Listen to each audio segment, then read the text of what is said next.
Well, here I am. One of my good little old intros. See, just remove that from studio. I know my audio is good. All of you should hear my audio. At least on my end, it looks that way. You're looking at one corner of my massive new studio, and I mean massive. It's pretty big, isn't it, Justin? I got Justin in the studio with me right now. He's been helping me out. So it takes a lot. Huge move in my life. And first it was Wit. Wit was here, and Wit kind of helped me with the heavy lifting. We moved over 100 boxes of equipment and books and all kinds of stuff. And we were both exhausted, but Wit was on his way. He stayed 8 or 9 days. I got a 4-bedroom, 3-bath house, and I got one specific to my needs because I needed a massive studio that can cover multiple angles. And I got it. I got a huge couch in here. I'll do a 360 in a little while. Let's show you. But yeah, I'm wore out. I told you I was going to take a month off, and I pretty much did. I uploaded a few videos. I did a live for Cypher and Underground, but that's about it because I've been busy. It takes a lot to move. It takes a whole lot, especially and I didn't even do it all. I mean, I had a 3-man crew doing all the heavy, all the solid wood furniture, and I didn't touch any of that. They did that, but it's still, hell, it made me tired watching them.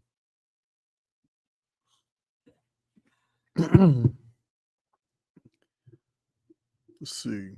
And Justin, how long you been here now? What, 6 days, 5 days? 6-7 days. 6-7 days. Yeah, I got a guest bedroom, specially tailored it's just a guest bedroom, but we made it real nice and comfortable.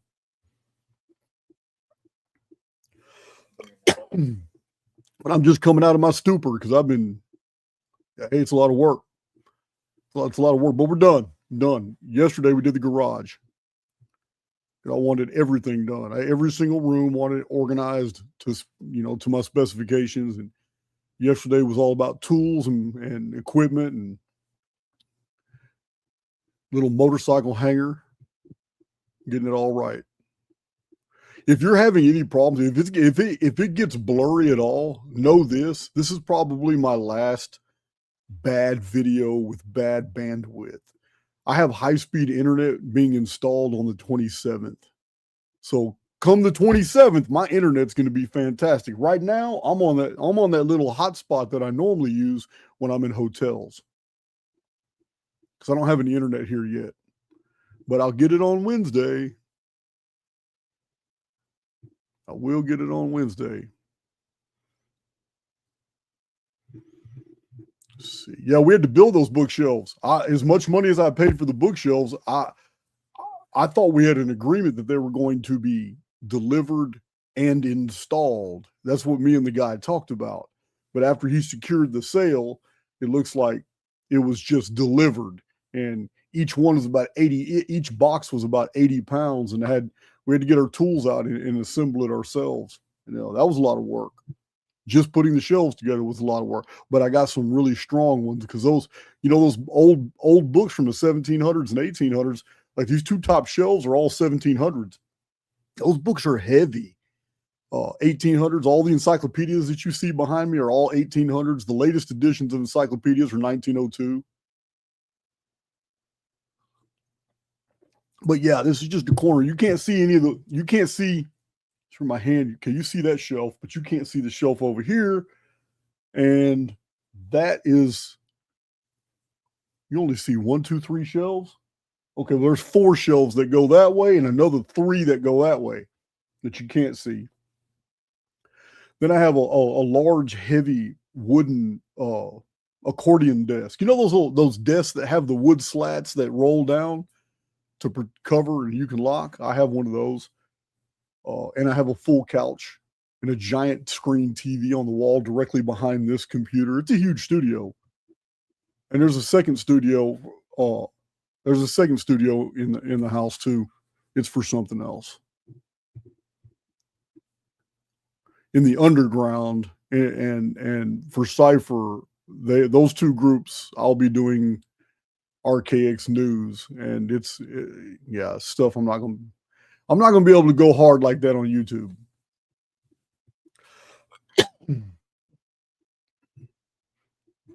So anyway, like I said, if it does get blurry or anything, any issues like that, this is the last video I'm going to have these complications. If I have these complications, it'll be the last one, because high-speed internet will be installed on Wednesday, and before Wednesday we'll be done. We're absolutely done. The whole house looks fantastic. I may give a tour, I may not. I don't know how I feel about that. But the whole entire house looks awesome. But today Amazon's going to deliver a vacuum cleaner sweeper deal. So yeah, we got to clean up. That's the last part, cleaning up.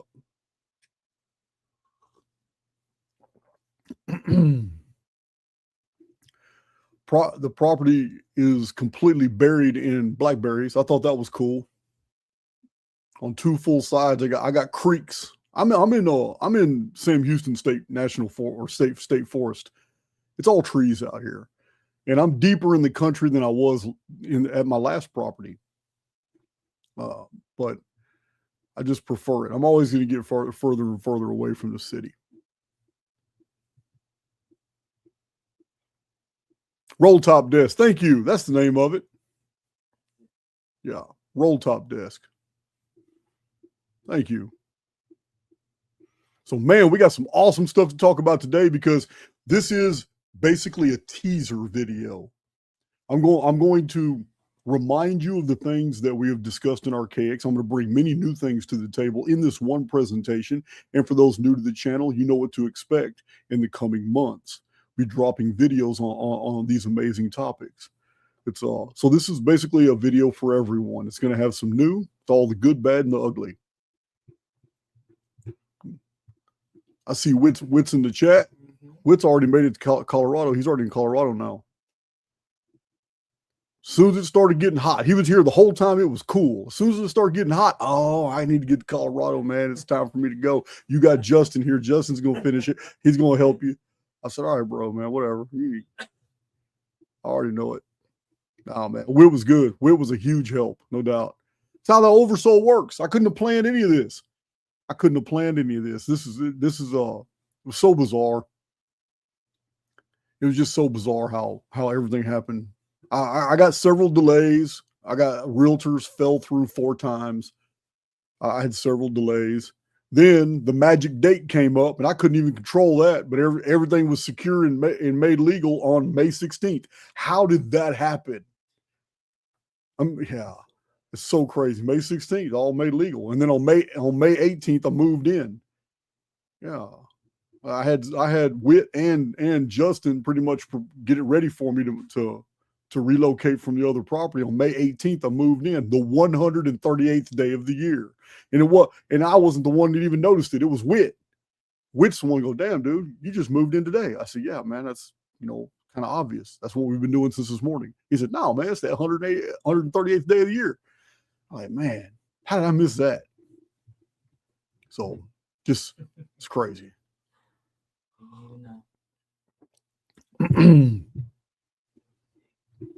So I have a project room. I have upstairs is the master bedroom. The only thing upstairs is a bathroom in the master bedroom. It's just a vertical staircase that goes up. It's the only thing upstairs, but yeah, it's pretty nice. And downstairs underneath that, I have a projects room, which I've never had before. I didn't have on my other property. It's a buildings all spread out. So as you know, so there's like tool barn, library building, my studio building, an outdoor kitchen that connects them all. And you know what? It just wasn't working. There was no more growth there. So this move was necessary. But now I have a projects room. So I have a master bedroom. I have this huge studio room. Of course, I've got the living room, dining room, kitchen, and all that, but also have the guest room and a projects room. And my projects room is where I'll be continuing my charts, my chronological charts, also studying books that require magnifiers in a lot of light. But my studio room also has a computer area, and it's going to have an area where I can record what I'm studying, what I'm looking at under a magnifier, so you can see it with a vertical drop camera that allows you to see what I'm looking at. So like I said, the house is necessary for the upgrades. Man, you can still hear how tired I am, can't you? Yeah, man, I'm plumb wore out. A friend of mine in Hawaii sent this to me. I can't read it. I can't read that, but he swears up and down that in Hawaiian that says "say no to tiny hats." Yep. Say no to the tiny hats.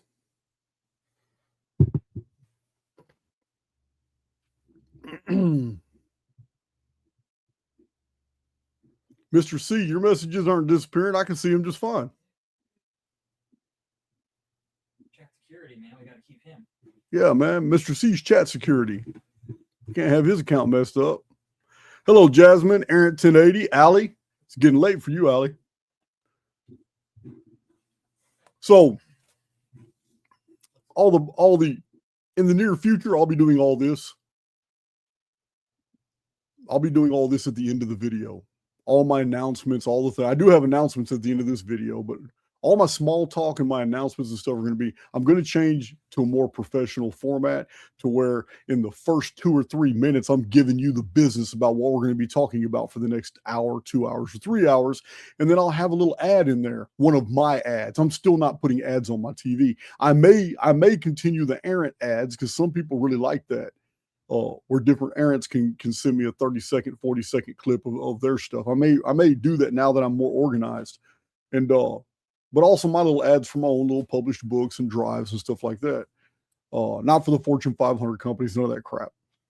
But and then go straight into the subject matter. So that's going to be my new format.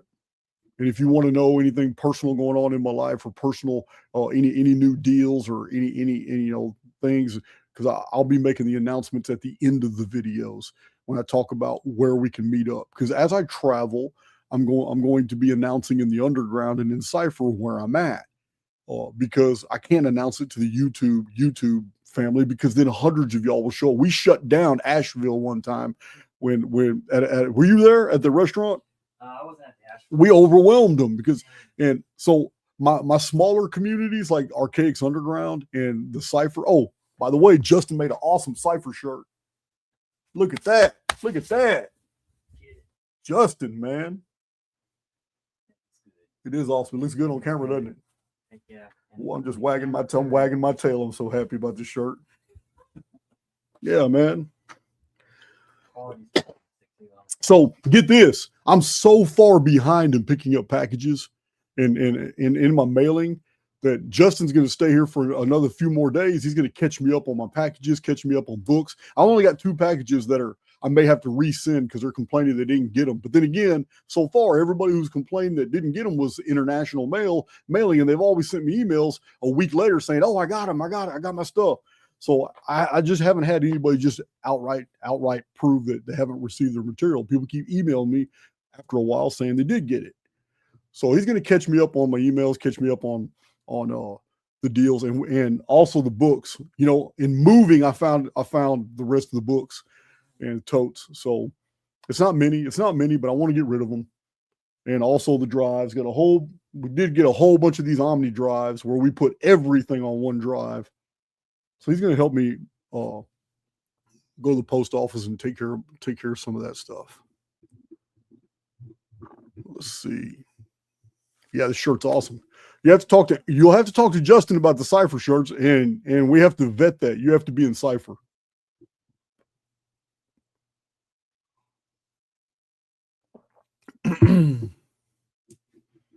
Let's see. Yeah, the new library is awesome. I wish I could pan my camera right now. Although I do have a new device, and as a matter of fact, Justin was giving me a tutorial on it. He opened up the packages, but you know how Max Egan walks around with that stick, and it's got a camera and it turns and he can control it. I got a real nice one, and it's got a remote control on it where I can turn it, or I can just put it somewhere, and wherever I walk in a room, the camera follows me, It just keeps its motion sense. So I'm gonna learn how to use that too, and probably do some street videos.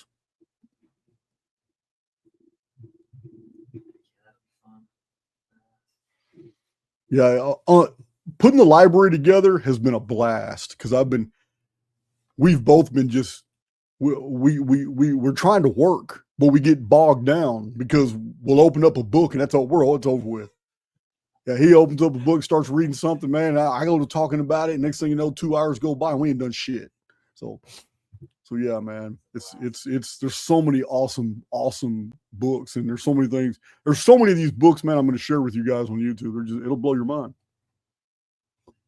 So I got a book on the shelf that is from 1794, and it's about how the founding fathers, how they came together and started the American Revolution.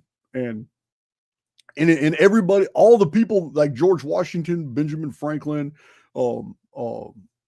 John Adams, Thomas Jefferson, Penn, they were all alive when this book was written. And the 13 colonies had already started growing and becoming the United States. When this book was written, these men were still alive. And the people who lived through those events and fought in the Revolutionary War were still alive. So this book is awesome, but the book has a map.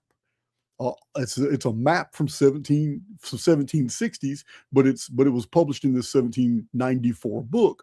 I took the map out. It's designed to be taken out of the book. I took it out, unfolded it, and I put it in a glass frame. And it's one of my, I have antiques all over the house. So I mounted it on the wall with a wooden shelf underneath it. And we're going to find that book today because it's on one of these two shelves of 1700s books. And there's a couple 1600 books from the 1600s and these two top shelves right here. Those are 1600s and 1700s. But I've only got two books from the 1600s. One of the oldest is 1662, 4 years before the Great Fire of London. But we're going to find that book because that's what that shelf is for. The book that map came out is going to go on the shelf on the wall right underneath that old map. It looks awesome. Just a conversation piece. So you were specifically told, as we all were, that banks protect your money. And historically, they lend out 90% and they keep 10% back. But that's historically. They haven't done that in a long time. The reserve requirements right now in the United States is 0. Did you know that since 2020? Since 2020, banks in the United States are now required to hold as much as 0% of what you've put into the bank. Every bit of bank assets now, it's crazy, man. It's all from lending. It's all from loans. It's all from mortgages and usury. But this is what we were told. The whole bank system, it's run on faith. It's absolute bullshit. The Federal Reserve, yeah, it's not federal. It's a lie. It's a lie. I'm just giving you some examples before we really get off into this presentation. But it's supposed to it's not even federal, but it's supposed to serve the public interest. It does not. It's private interest. Yeah, there's equity holders to the Federal Reserve, and they're not American. Yeah, process that. That's what we were told. We were told it was all kosher. And maybe it is. Told Social Security. It's called Social Security, but it gives you no security whatsoever. It's depreciated. As much as you pay into it is depreciated by the time you get it. It's crazy. Similar other pension systems it's the same fraud. It's a Ponzi scheme. Everything is isn't that the position of Logan of Decode Your Reality? Everything is a Ponzi scheme. And in that, I would have to agree with him. Hasn't he said that before? Let's see. Oh, yeah, man. They call them trust funds.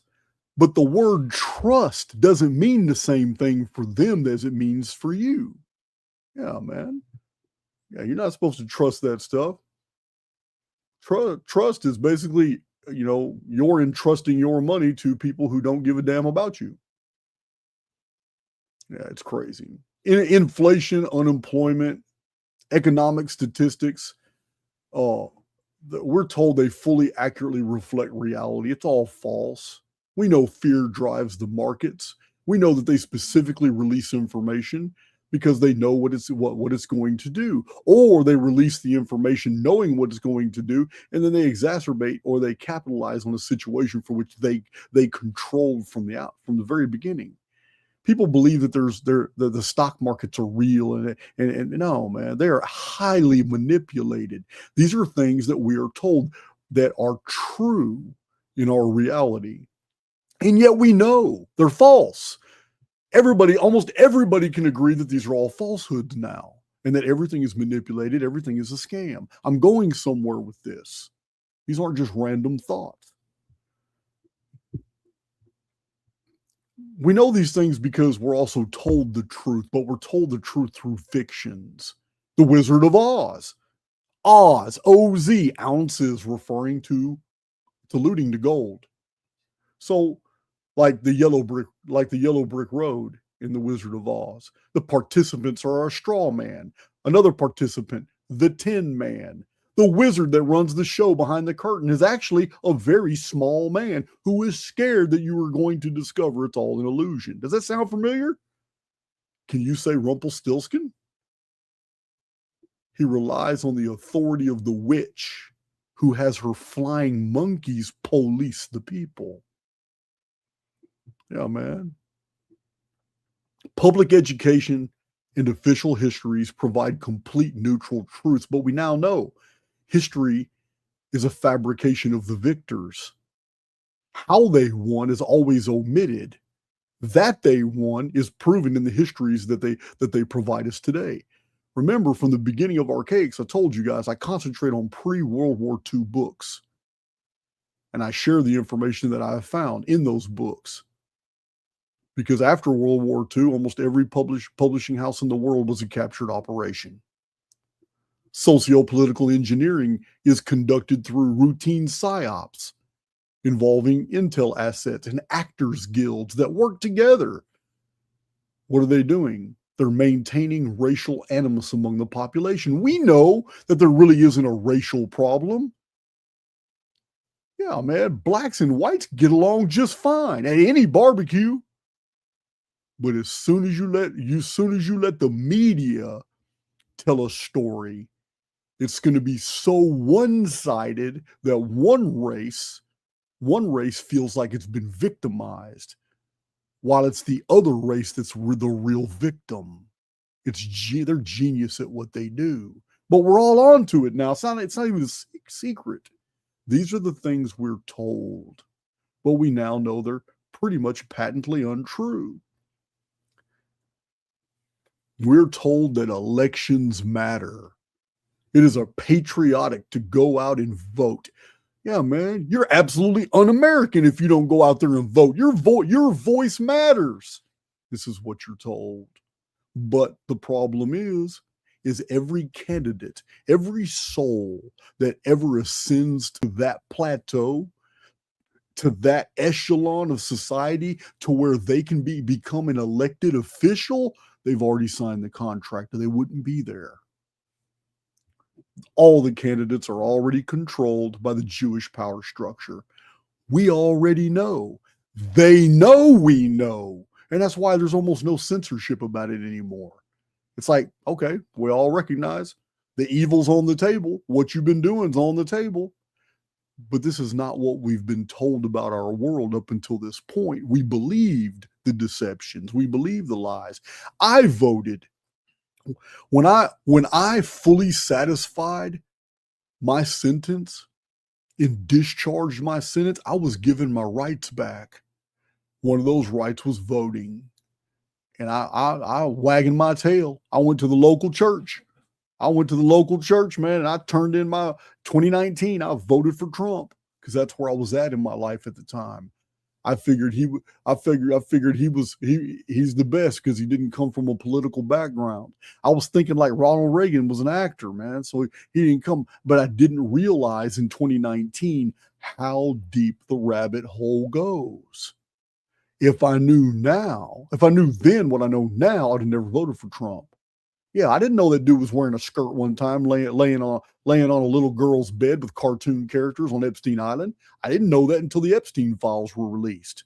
I didn't know all that shit about him. I didn't know that this man had business dealings with Jeffrey Epstein going back 25 years. I didn't know all that before and after Epstein was convicted. I didn't know all that because it had been kept from me. All I was told was he was going to drain the swamp. Yeah, man. A lot of us fell for that. By 2022, I was on YouTube talking about how Trump's not the truth. Something's wrong here. But it doesn't matter. It doesn't matter. I did fall for it in the beginning. Yeah, 2016, 2017, 2018, 2019, I was pro-Trump.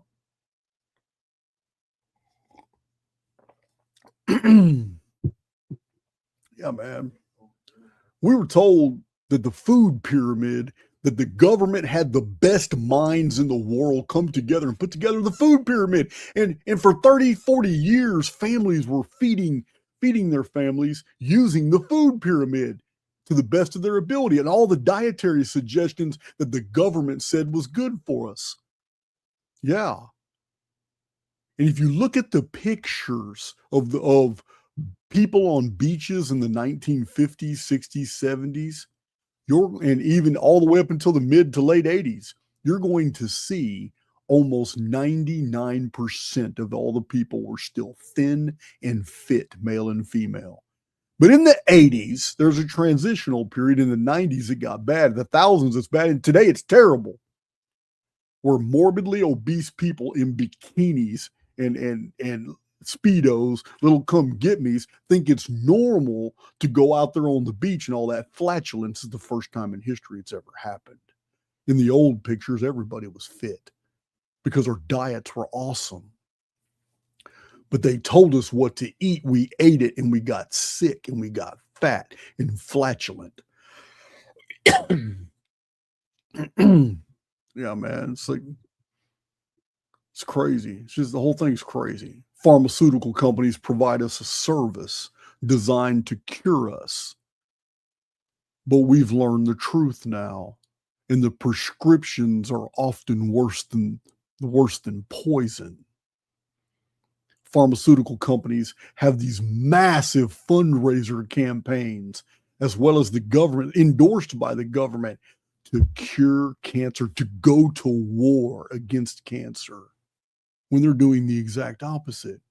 Cancer can be eliminated in a day worldwide with the proper treatment. But instead, they give us the poisons and the chemicals and the radiations, and they weaken the body, and they draw out the cure so terribly long and bad that it almost kills the avatar in ridding itself of the contagion. Yeah. They don't want to cure cancer. They want to continue it. So if everything is a lie, that's where I'm going. If everything is a lie and the opposite of the truth, butter. Can you believe it? They demonized butter. Butter is bad for you.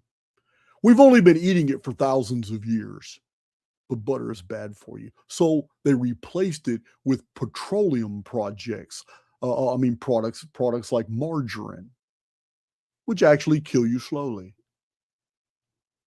Yeah. As if butter wasn't bad enough, they demonized raw milk. Raw milk was demonized so bad that mothers all over America went to the supermarkets for something new that was released to feed their babies. They scared young moms into feed to where they wouldn't give raw milk, which is very nutritious for a baby. And they scared all these young moms with this fear programming at the same time that the stores all over America released infant formulas. Infant formulas were invented decades ago to replace raw milk. Animal fat we have thrived on for thousands of years, which is actually a great boon to our own hormonal balance and enzyme production. Animal fat demonized, replaced with Crisco. Yeah, which clogs the arteries and replaced with seed oils, which are terrible. We already know about seed oils. We're educated now. Most of us know. Leave that high fructose corn syrup alone. Leave it alone. So the seed oils, I mean, they replaced it. And people got rich off all this, extremely rich. But this is the world we were told. We were told they were trying to save us. We were told that when our military invades another sovereign nation, it's okay. Even though we're killing a bunch of them, it's just a peacekeeping mission. So when it comes to great events in political history that involve peace, that's why we call them, we give them a Nobel Prize. We give those that we claim are the most peaceful rulers Nobel Prizes for peace. Do you know why? Because Nobel was a weapons manufacturer. And most people don't even know this. Yeah. He distributed dynamite all over the world. That's where the Nobel Peace Prize came from. Mainstream media provides accurate news, and it has the people's interest in mind. The news is going to tell you like it is. ABC, NBC, CBS, the boomer generation was brainwashed 100% by these mechanisms. We can't fault them. This is what they were given. TV comes out in the 1950s, in the 60s, the 70s, and 80s. These older generations are glued to ABC News, NBC, CBS. And then after a while, people start picking up, man, they're saying the same script. This is the same shit. This is some real nefarious stuff going on. They lose. So, man, they come out with Fox and CNN and these are more rabbit holes, but these are for the conservatives. These are for those who are not falling for that liberal paradigm. And they have been pulling our strings from the beginning. This social engineering has been going on forever. So, but we now know, we're educated now. We know mainstream media almost always tells us the exact opposite of the truth. Like, justice is blind. How many times have you seen Lady Justice holding the scales and she's got a blindfold on? Yeah, man. Justice is blind. There is no one above the law. Yeah, man, this is a maxim in our jurisprudence. This is what we talk about, what we take great pride in our court system. But that's for you. That's for the lackey. That's for the common man. But pedophile politicians, actors and actresses, especially not especially, I'm not going to single them out, but actors and actresses who are prostituting their kids I don't need to go into details. You know what I'm talking about. You know, there's one female actress who has 4 or 5 binary kids. How'd that happen? Unless you train them that way. So even though it's mathematically improbable. Why aren't any of them normal heterosexuals? How did that happen? Yeah. So why aren't you being prosecuted for this? Because you're famous. That's why. Politicians, actors, actresses, billionaires, they haven't been indicted for the stuff that was on Biden's laptop. FBI's been having those files. The Clinton files expose hundreds of people in all kinds of sexual misconduct with children all over the world. Nothing. The Epstein files are still being released, and they implicate almost the entire world. Anybody who is anybody in politics, in upper echelons of society. There are no indictments. Justice is not blind. It's for the plebeians. Right? Right. Yeah, man.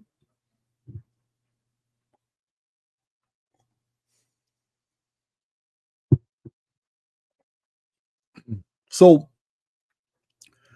there's many people are so awake They abandon mainstream media. They get away from ABC, CBS, BBC, NBC. They even understand that Fox is a psyop. There's nothing conservative about it. It just has just enough conservative lures in there to convince many of the people who refuse to believe in the liberal institutions that it's actually conservative and pro-American when it's not. So the people who realize that the media is playing both ends from the middle totally abandon mainstream media, and they seek their information in alt media, but even alt media is captured. Can't be trusted. It's all captured. There are very few people who are actually disseminating the truth as they know it. It's almost all agenda driven. So even in the so-called truther community, for want of another term, we still haven't come up with a better term as a community for it. But even in the truther community, I have noticed that they're all uniformitarians. Yeah, except me. And if there's any others that are not, I would love to be introduced to them. But there are many waking up by virtue of the archaic revelations and the research. I get that. But there are very few, except for those who've maybe been as guests on my channel that I network with. But the vast majority of other truthers are uniformitarians, which is really bizarre. Hell, even those who promote mysticism, the occult, ghosts, cryptids, out-of-body experiences, spiritism, they're still uniformitarians. How do you even bridge that together? I don't get it. I do not get it. Blows my mind. They're still uniformitarian, just like Graham Hancock. He's uniformitarian. So is Randall Carlson. So is Billy Carson. So is Jimmy Corsetti. So is Matt LaCroix. They are all uniformitarian to the core. You're allowed to have any wacky position that you can come up with, and you can provide any series of facts to support. You're allowed. They don't care, man. Our controllers don't care. Just like, there's so many of them. They don't care. But you have to fit it within the uniformitarian paradigm if you're going to be promoted by the establishment. And what do I mean? I mean, getting invited to Joe Rogan is being promoted by the establishment. Every single guest that's ever been provided on Joe Rogan was uniformitarian. It's so crazy. Once you see it, you can't unsee it. What is uniformitarianism? It is the belief that everything in our world is a product of long processes that are drawn out for eons and eons. They're almost immeasurable, and that no cataclysms have actually happened in human recorded history. And it is the stupidest belief ever, because the exact opposite is true.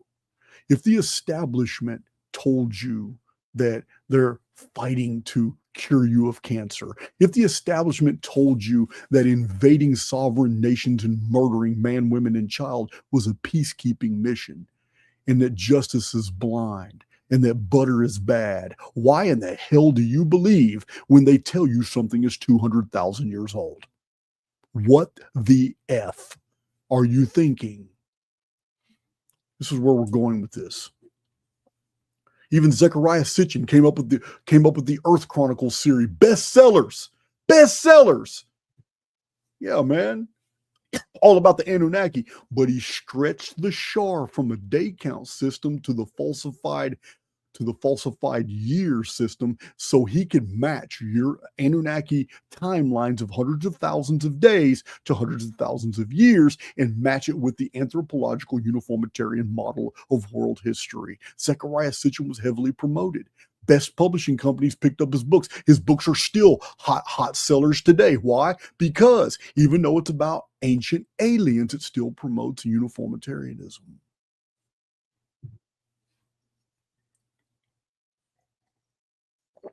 Absolutely. It just blows my mind. You were told that every life form in existence in our world is the result of more primitive life forms that over eons of time have slowly evolved into more complex life forms.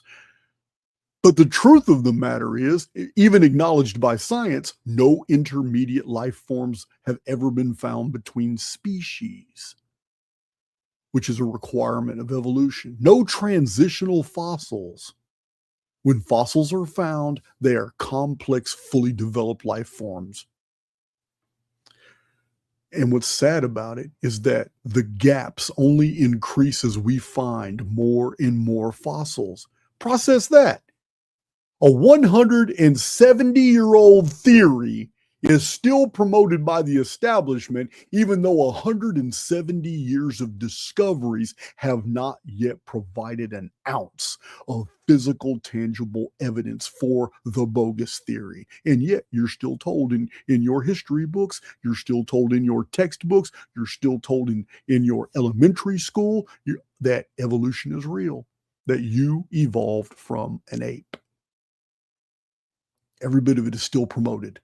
Disney promotes it. The toy section at Walmart promotes it. Everything in the world is designed to tell you and show you and demonstrate for you the exact opposite of the truth.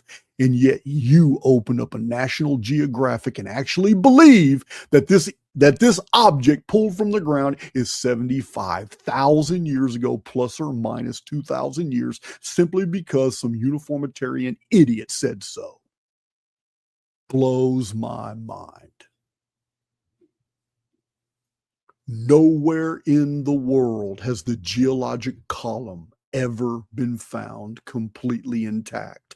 Nowhere in the world has the geologic column of all these layers of eons and epochs and ages ever even been found 1/3 intact. Nowhere. The strata are incomplete the entire world over, everywhere, and they always have an excuse for it. Why do people blindly believe that this or that object is 200,000 years old? It blows my mind. National Geographic magazine literally becomes National Lampoons of pseudo history. It's dumb. It is so dumb. And people just can't process the stupidity because this is the way they were educated. They told us we have never been advanced before. This is a uniformitarian principle. It's critical to the uniformitarian paradigm that we've never been technologically advanced before. They can't allow for that because then it would be devolution, not evolution. But an underground ancient subway rail system was found underneath Egypt at the Great Pyramid Complex in the 1920s. We'll be talking about that. A similar monorail system was found in ancient caves in Peru and South America as well. The Rhind mathematical papyrus of ancient Egypt is over 4,000 years old and has complex mathematical equations that were not supposed to have been known until recent times. A Persian lock was found that's over 1,000 years old. The lock from ancient Iran has 4 billion possible combinations. We don't even produce locks like that today. I know you guys have seen many of my videos cover ancient technology. I already have those videos. I'm just trying to provide you just a small list here. There are many more in my videos. In one of those videos, we talk about the bullet holes that have been found on ancient aurochs and bison, and even a Neanderthal skull that has a perfect bullet hole in it. This isn't a sling stone. And the reason we know that they are bolides, bullet holes, is because it requires a certain amount of velocity to puncture bone without the bone fracturing. Something that is lumbering through the air at low velocity will bust apart the bone. But at very high velocity, it's going to be a perfect borehole through the bone. And this is what we find. An ancient Egyptian mummy. When they put it under a CAT scan, they could not believe that the guy who died and was mummified was shot in the head. How did that happen? Ancient underground complex in Southern California, accidentally discovered in 1971. They didn't know what they were looking at. They went into a chamber underground in 1971 in Southern California, and they were confronted with something that for which the uniformitarian model cannot allow to exist. For thousands of years, a chamber had been untouched. The walls were covered in aluminum sheets, and aluminum is an alloy. In aluminum sheets, there were etchings of humans, anatomically correct, doing surgeries on dinosaur-type creatures. Aerial aircraft, what looks like ancient writings describing either parts on the aircraft or flight instructions, whatever it was, it did not belong in an underground chamber that had not been entered in thousands of years. This is 1971. We'll be talking about it too. Detailed star charts etched into the aluminum panels. Also, architectural diagrams for buildings that how to build the buildings and what they look like, but what the building's functions wasn't clearly known. 3 human skeletons, 9 foot each, were found in there. It's almost as if they sealed themselves in and never got out. They told us that we have never been advanced before. Sir Flinders Petrie, 125 years ago, published, he's an Egyptologist, but he published the truth when he found granite and diorite drill holes in ancient Egyptian architecture. And he said that his calculations indicated that the Egyptian drills must have been turning 500 times faster than modern power drills that are done by electricity. This is Sir Flinders Petrie. His research has never been impugned. He is literally, with Gaston Maspero and Wallace E. Budge, he is literally one of the top Egyptologists of all times. And he published much material 125 years ago showing that machines and technology were used in the construction of the Giza complex.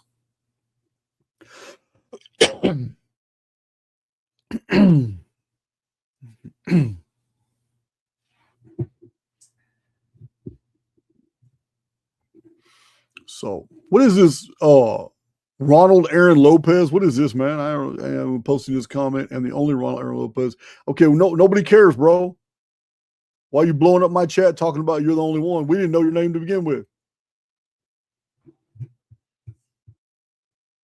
How weird, man. You're just taking up space.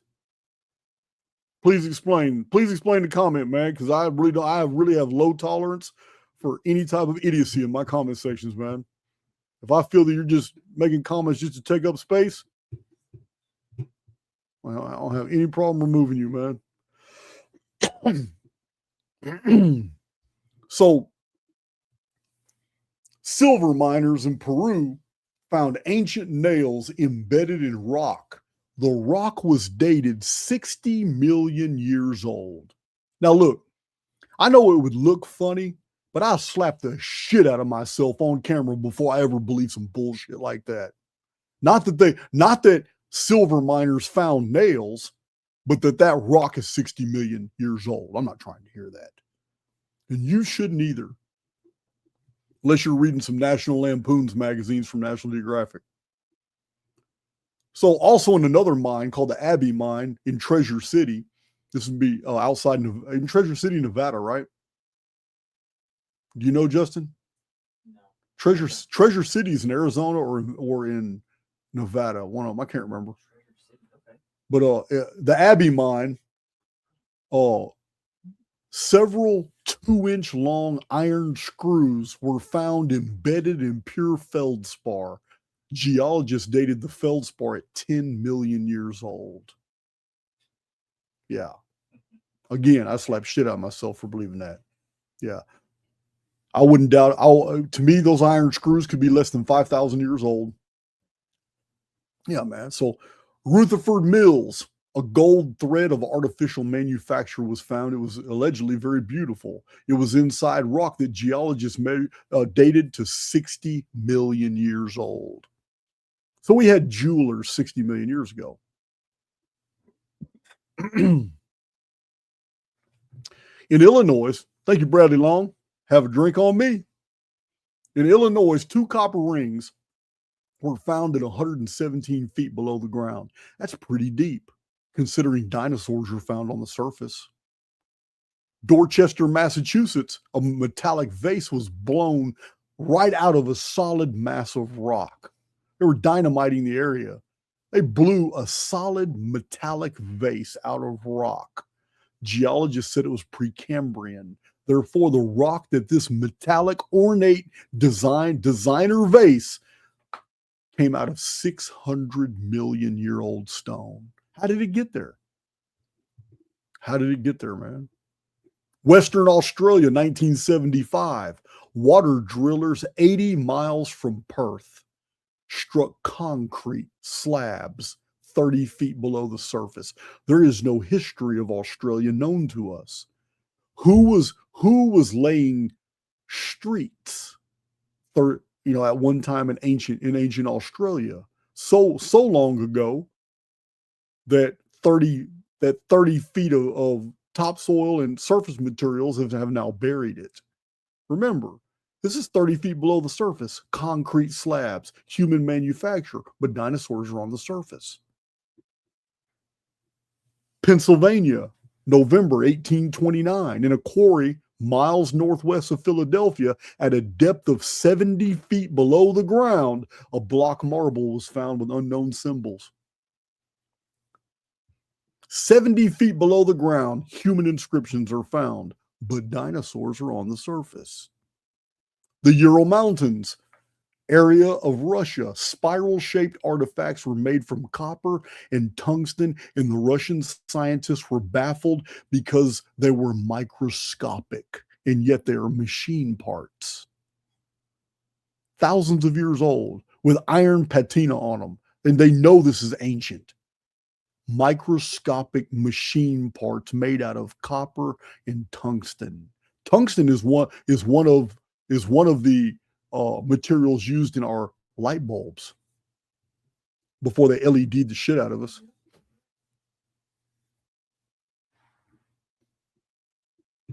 A 300 million year old piece of aluminum machinery was found in Vladivostok, Russia. Yeah, the Russians publish shit like it is. Yeah, man, they publish. This is what we're trained. This is what we found. It's an aluminum machinery part. It's got cogs, wheels. It's in Vladivostok, Russia. But according to our scientific model, that strata is 300 million years old. Yeah, man. I wouldn't mind a Russian slapping the shit out of me for believing some stupid shit like that. Philly Naval Yard. A subcontractor who used to work at the Philly Naval Yard wrote Jonathan Gray a letter and told him, hey, your recent book about the Smithsonian being accused of sinking artifacts on old derelict ships is absolutely true. I worked at the Philly Naval Yard as a subcontractor, and we sank a tremendous amount of materials for the U.S. government and the Smithsonian. Can you believe? It's unbelievable. They're telling us that the Smithsonian is a elite, prestigious institution for the acquisition of correct information and the dissemination of correct data. But that's not what it is. It's a huge knowledge filter where they destroy anything that opposes the uniformitarian model. The government tells us everything's good. Nobody's destroying any artifacts. But private contractors who were destroying those artifacts said, yeah, we did it. Who are you going to believe? Who are you going to believe? The people who told you butter was bad? Or the contractors who took that money, man, to sink those objects who don't have a bone in this fight?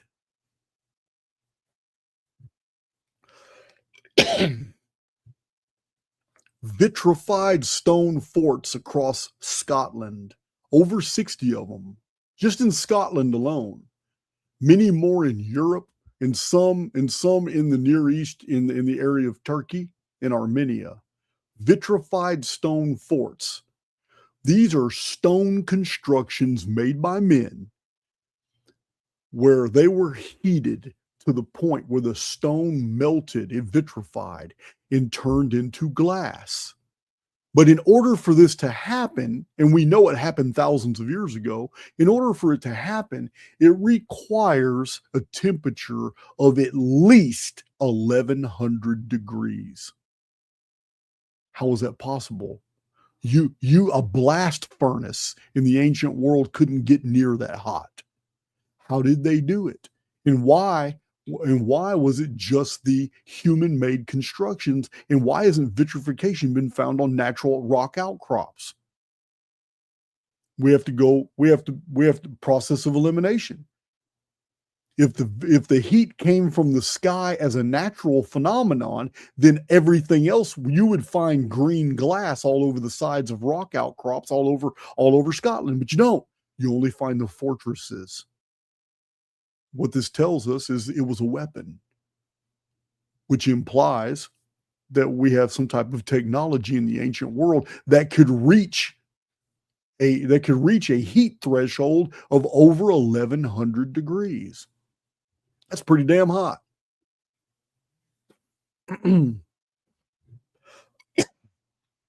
So we've covered this in Archaics, and we'll talk about it again in the future, but there are Sanskrit writings and writings from ancient India that talk about aircraft maintenance and even pre-flight checks on what to do in emergency situations, even dogfighting using vimanas. That's ancient technology. There are ancient engravings from a cave in Lussac in France that show modern-looking people, just like us, wearing pantsuits, belts, boots, coats, hats, with handbags, women in high heels, mini skirts, men with tailored mustaches and clipped beards. Also in Archaics, I've showed you where the Cro-Magnon is not what we've been told. We have been told that Cro-Magnon were, the product of, like Neanderthal. Cro-Magnon are only found in the caves. Cro-Magnon are only found like hiding. We're presented with an evolutionary model that Cro-Magnon slowly developed into Cro-Magnon, and that many humans today are descended from the Cro-Magnon. But it's the opposite is true. What we find in the caves with the Cro-Magnon is a race of people like the Magdalenians. Cro-Magnon is a race of people who have lost everything, but their anatomy shows that for a long period of time, they were a sedentary advanced race. How do we know this? Because the men are very tall, 6'2", 6'4", and the women are petite, 5'1", 5'2". This is evidence of a sedentary race, a race that is by long development basically encouraged the arts, encouraged technology. The men's arms were short, not like Neanderthal, who had long arms because they lived out in the wild. This was a cultivated race. They had button-down pants. They wore socks. They had leather strings for their boots and their sandals like moccasins. The women braided their hair in very elaborate patterns, and the way they braided their hair often showed social status. These people had thread counts that are unbelievable in their textiles. Not implying, but alluding that they must have used machines. Yeah, the Cro-Magnon were survivors. That's why the only thing they had left was their art. They had lost their infrastructure. They were displaced. They are found in the caves and hiding among the rocks. And then they just disappear. Why? Because they faded out into obscurity. Their civilization was obliterated. They are the last. Even the future apocalypse literally reads that people will hide in the caves and in the dens and among the rocks in the mountains, trying to get away from the face of God that appears in the sky. It seems like we are on a loop. And what happened to the Magdalenian Cro-Magnon is exactly where we're heading right now, at a future time.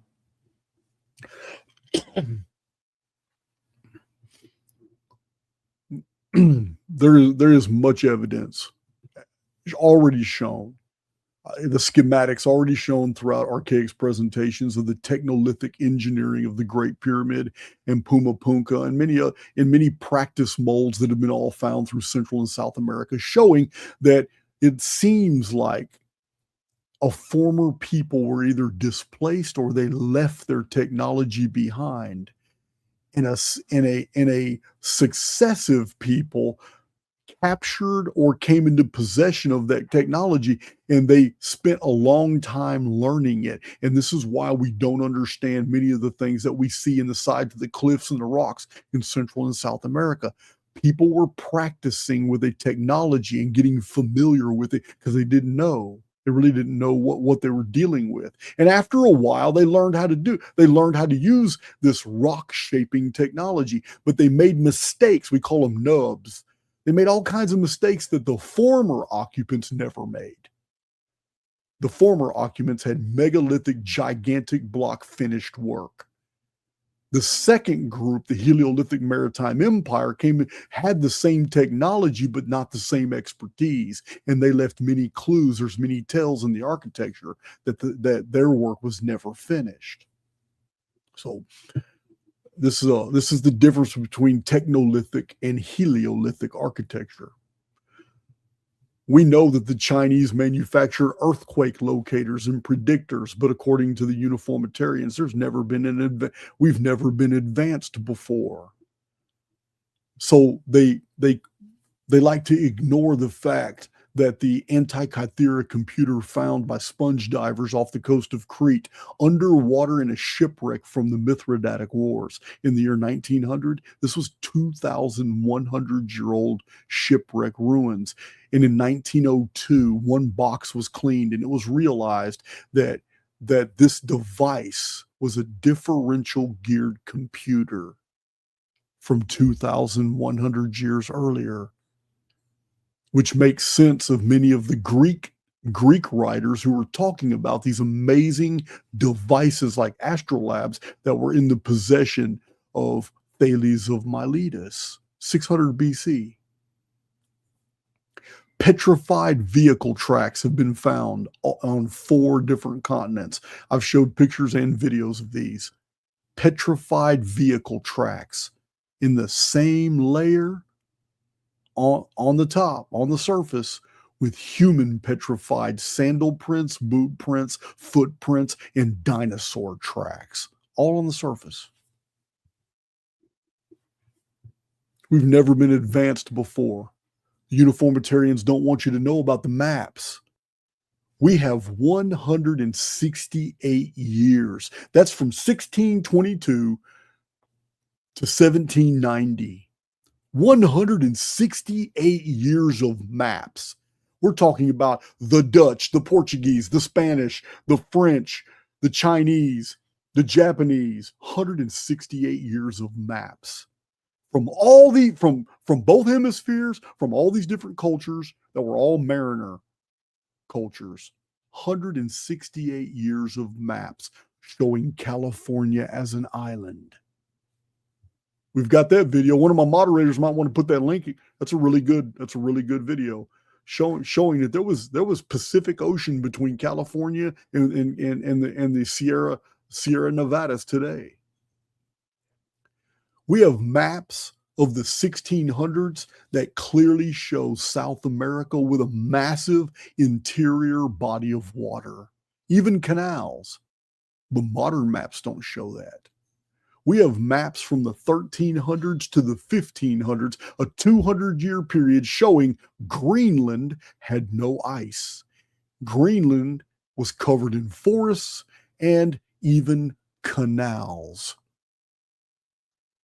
But it's covered in ice pack today. We have maps from the 1500s that show Antarctica with no ice, covered in forests, and populated with reptiles and humans. Some show the continent is actually 2 separate land masses, which has been confirmed. Uniformitarians don't want to draw attention to these maps because these maps tell of advanced mariner sciences because like the Zeno map of 1380, it could have never been done without precise knowledge of longitude and latitude. They don't want you to know this. The world has been mapped. 1421, Zhao, the Admiral Zhao, and a whole fleet of Chinese ships set out to map the coasts of the world.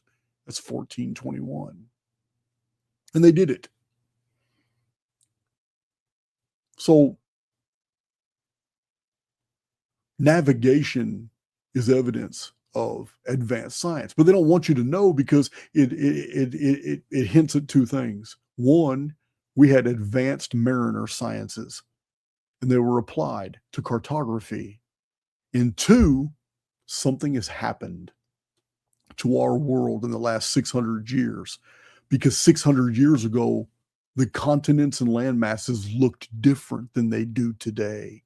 And that can only be caused by catastrophism, which is the polar opposite, no pun intended, of uniformitarianism.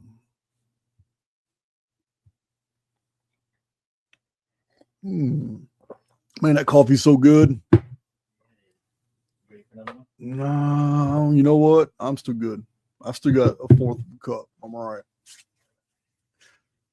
He became an expert. I got a coffee bean grinder and a French press, and he's got it down. Yeah, Justin's a keeper. Thank you. Yeah, I told him anytime he's passing through Texas, man, you got a place to stay here. No sense staying in a hotel. So let me check. I haven't checked my chat in a while. This is just a general overview about how dumb all this shit is. That's all. Remember, this entire presentation is merely a promise to my community of what type of videos that you can expect in the near future. This is where we're going. I'm just giving you an overview. We're going to actually talk facts and sources and arithmetic in the coming videos that cover these topics. Yeah, it's just my first video in the new studio, and I'm really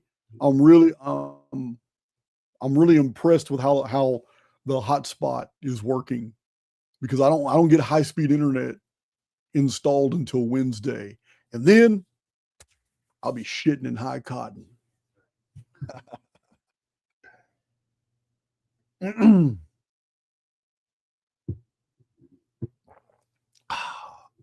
All right, so it's all fantasy dating. It's all fantasy dating. Why do you open up a National Geographic and actually believe when they find some type of artifact and tell you that something is, 92 to 95,000 years old, plus or minus 5,000 years? It sounds so intelligent. It looks so good. But if you really knew how they got these dates, it'd blow your mind. It's not scientific. There's nothing scientific about relative and they call them absolute, but they're not. Remember, everything they tell you is the opposite of the truth. There are relative dating methods, and then there are what they call absolute dating methods. The absolute dating methods are the worst. There's nothing absolute about them at all. It's all fantasy dating. Yeah, man. It's just like that. What's that show, Fantasy Island, where the little short guy, look, the plane. You know what I mean? Yeah. Look, the plane. It's bringing uniformitarians with their fake ass shit. So radiometric dating, it's a farce from its very beginning, because scientists, they have to guess. Yeah, guys, that's where the scientific process begins. It begins with supposition, hypotheses, guesswork, assumptions. People think it's supposed to be, observation, but it's not. Oh man, uniformitarians get pissed at me. I go to talking about it's all faith. They're no different than fundamentalist Christians. There is no difference. They can't stand it, but there is no difference. When you break down the particulars of the scientific method today on the dating methods and basically any religion, it is the same. It is the same. These scientists, they have to guess what the initial like isotopic ratios are. They have to get, it's all guesswork. And they have to assume They have to add an assumption to a guess. Remember what I tell you. It's one of the archaic little maxims. I've told you this many times. You cannot take an unknown and add it to another unknown and then claim that you know something. It doesn't work that way. But that's exactly what's happening here. They have to assume that their samples have never been contaminated by the presence of accelerants. So your accelerants are like water, even mineralized hot fluid contact or hot mineralized water.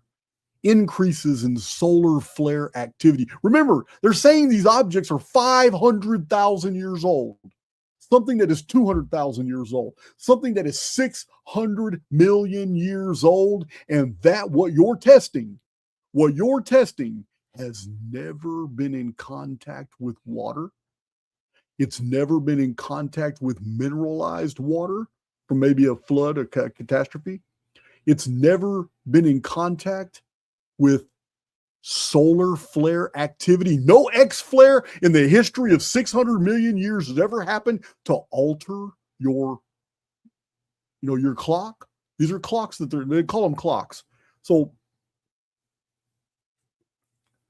they have to ignore the scientifically documented gamma ray saturations that we know happened in history. We have charts showing the gamma ray saturations. They're very unusual and they match the 60-year appearances of Nemesis X. I've showed this, the research of Paul LaViolette in Earth Under Fire. He gave us the dates for the gamma ray saturations. And in Archaics, I show you his chart and the Nemesis X timeline, and it's a match. And the worst concentration ever of gamma ray saturations was in the Dark Ages, which happens to be called the Dark Ages. Why? Because we have no history for that period. What have we uncovered in Archaics? There was a whole bunch of Chickenosaurus running around and humans were hiding. A very dark period. It was a vapor canopy period caused by the Phoenix. And it was something else. It's when Vikings learned to fight Grendels. They have to ignore, in order to date something, in order to claim that, a potassium, argon, uranium, thorium date, in order to claim that nothing has ever contaminated their test samples, they have to ignore 14 different gamma ray saturations that our world has suffered. They don't talk about any of them when they're giving us these dates.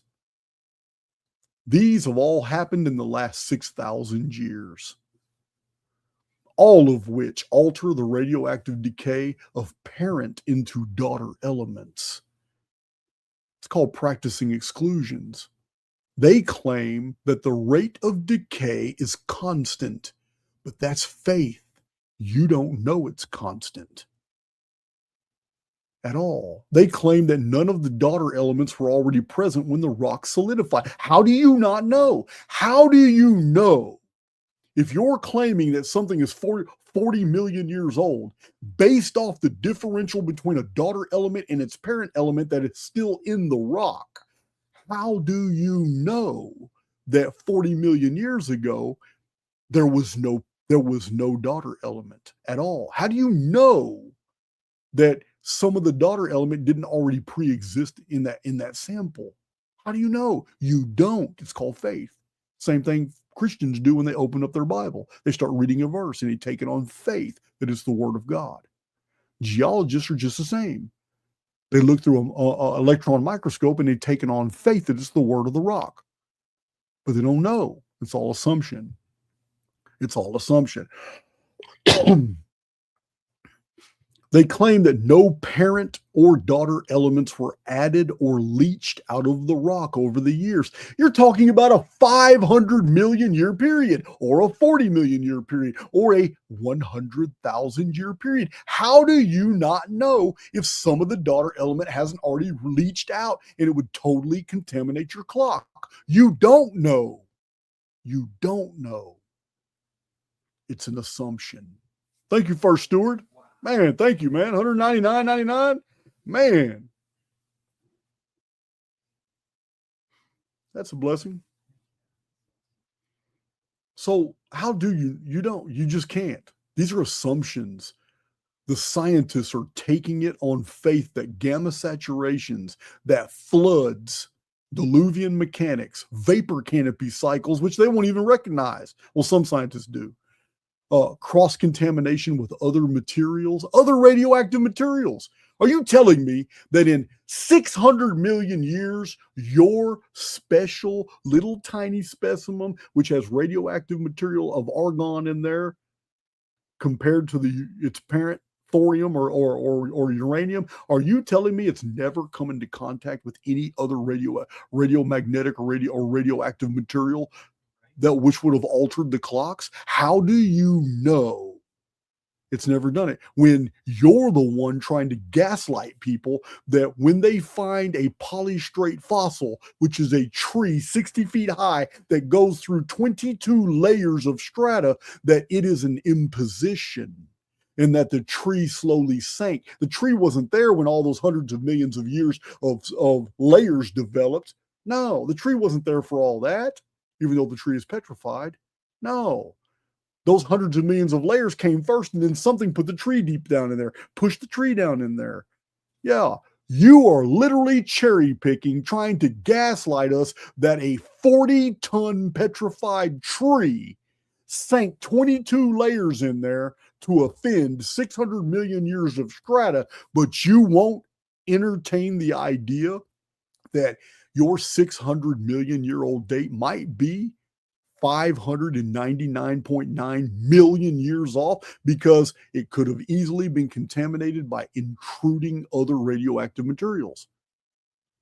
It doesn't make sense. You'll allow a 40-ton tree to intrude, but you won't allow something microscopic coming through the atmosphere when there's a magnetic reversal 150,000 years ago, and the magnetic reversal collapses the atmosphere. Ionosphere is weakened, magnetosphere is weakened. What happens? Solar radiation blankets and saturates the surface and burns everything. But it didn't burn your sample. Why? Because you graduated from Harvard. You're a dumbass. That's why. X-flare activity, atmospheric pressure increases. These all alter the radiomagnetic and radioactive clocks. Every one of these things. But none of it cross-contaminated your sample because you got published in National Lampoon's magazine. So dumb.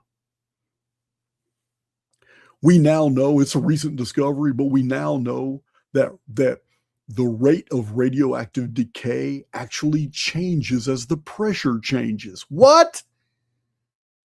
What happens when a vapor canopy occurs? An increase in air pressure.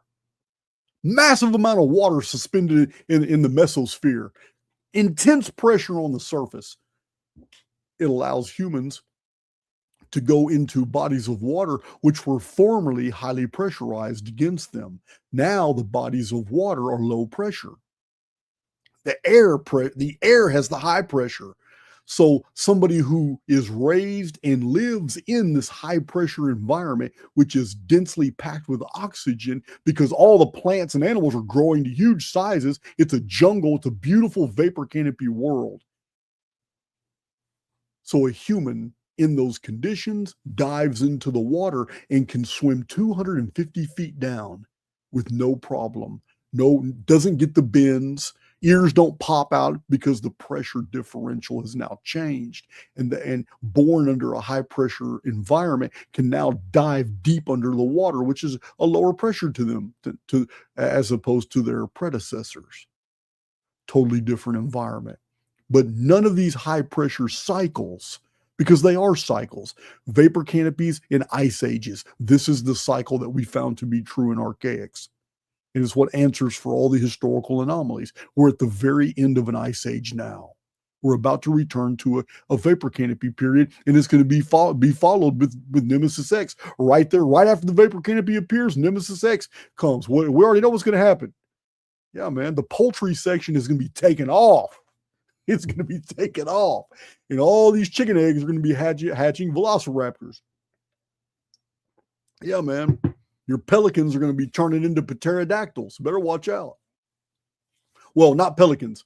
The pelicans, yeah, everything. Yeah, vapor canopy and tertiary field does not change pre-existing life forms. It's parthenogenetic changes. The changes come through the fertilization, the conception, and the eggs. So your pelicans will turn into pterosaurs and pterodactyls. That's the eggs. Hell yeah, man. You ever seen those in one of my intros, you ever seen that Arizona petroglyph that shows that giant bird looking like a dinosaur shaking that little figure man? Right. Yeah, that's good. That's coming back. That's coming back, man. I tell you. Hell yeah. Hell yeah, man. It's coming back. Those Native Americans, man, weren't making that up. They were running from those bastards. Roadrunners.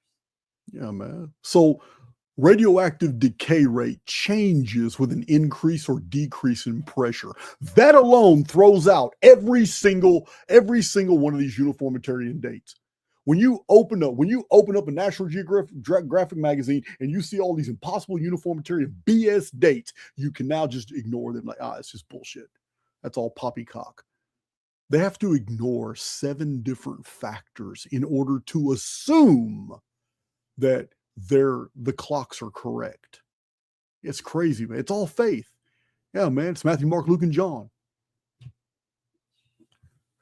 So the disintegration of uranium has been accelerated with high tension electrical currents in lab results. Let me explain why this is important for you to know.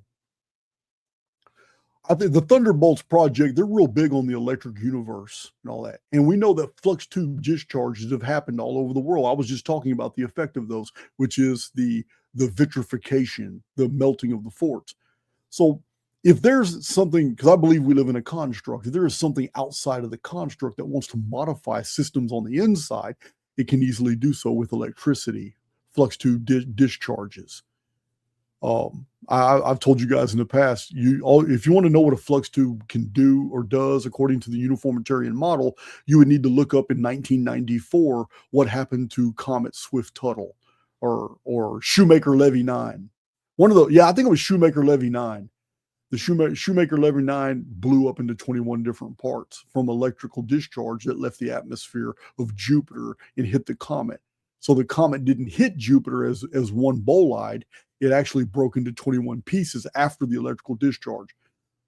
So the reason I'm saying this is because we have electrical thunderstorms all over the world every day. Every day, 365 days in a year, every single day, there's a thunderstorm happening somewhere.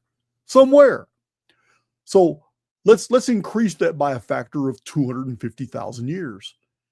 If thunderstorms are happening every single day in 200,000 years, how in the hell are you going to be able to tell me with confidence that your sample still has a correct clock that has not been affected by electricity in any way?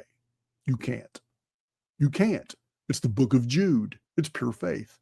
That's all it is. That's it. So there's been in recent years among scientists the horrible realization that radioisotopic decay rates are not as constant as previously thought, nor are they immune to environmental influences. The reason this is important is because in labs, they are now altering decay rates. This is open testing. It's not even a secret.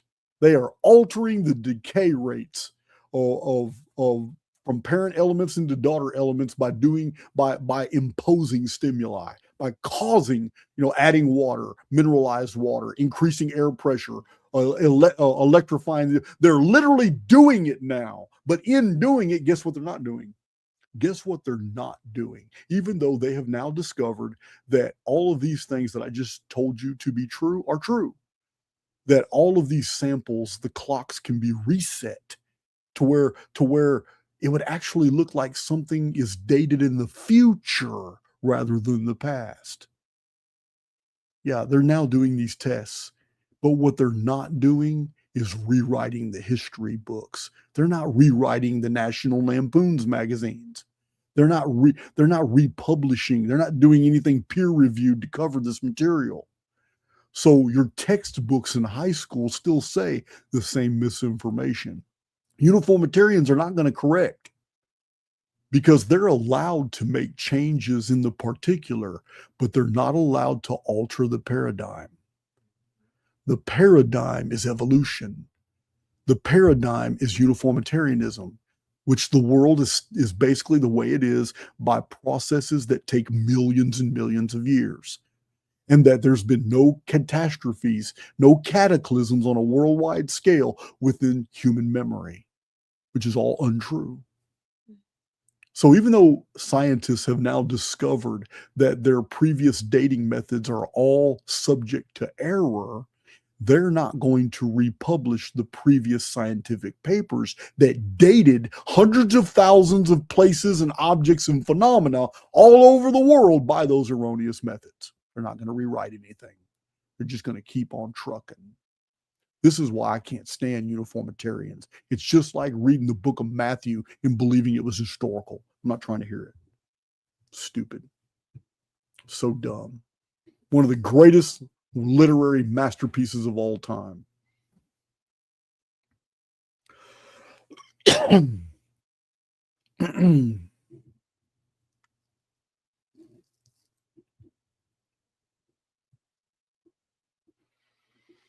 So, slightly different dating method we're going to be talking about too is the carbon dating.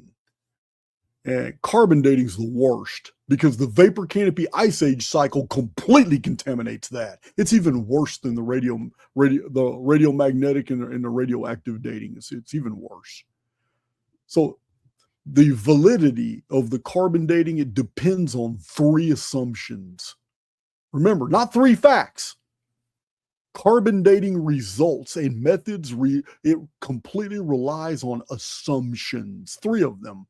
One of them is that the amount of cosmic radiation in the atmosphere has always remained constant at all times and at all places, which is totally stupid. The 14 documented gamma ray saturations of the surface completely shows that to be BS. Absolutely. We have documented 3 or 4 vapor canopy periods that completely changes that. We have a period in the history of the world in the traditions recorded before the moon ever appeared. That would have changed the atmosphere as well. Didn't have a moon. We also have about a 270-year period in the traditional record when there was no sun.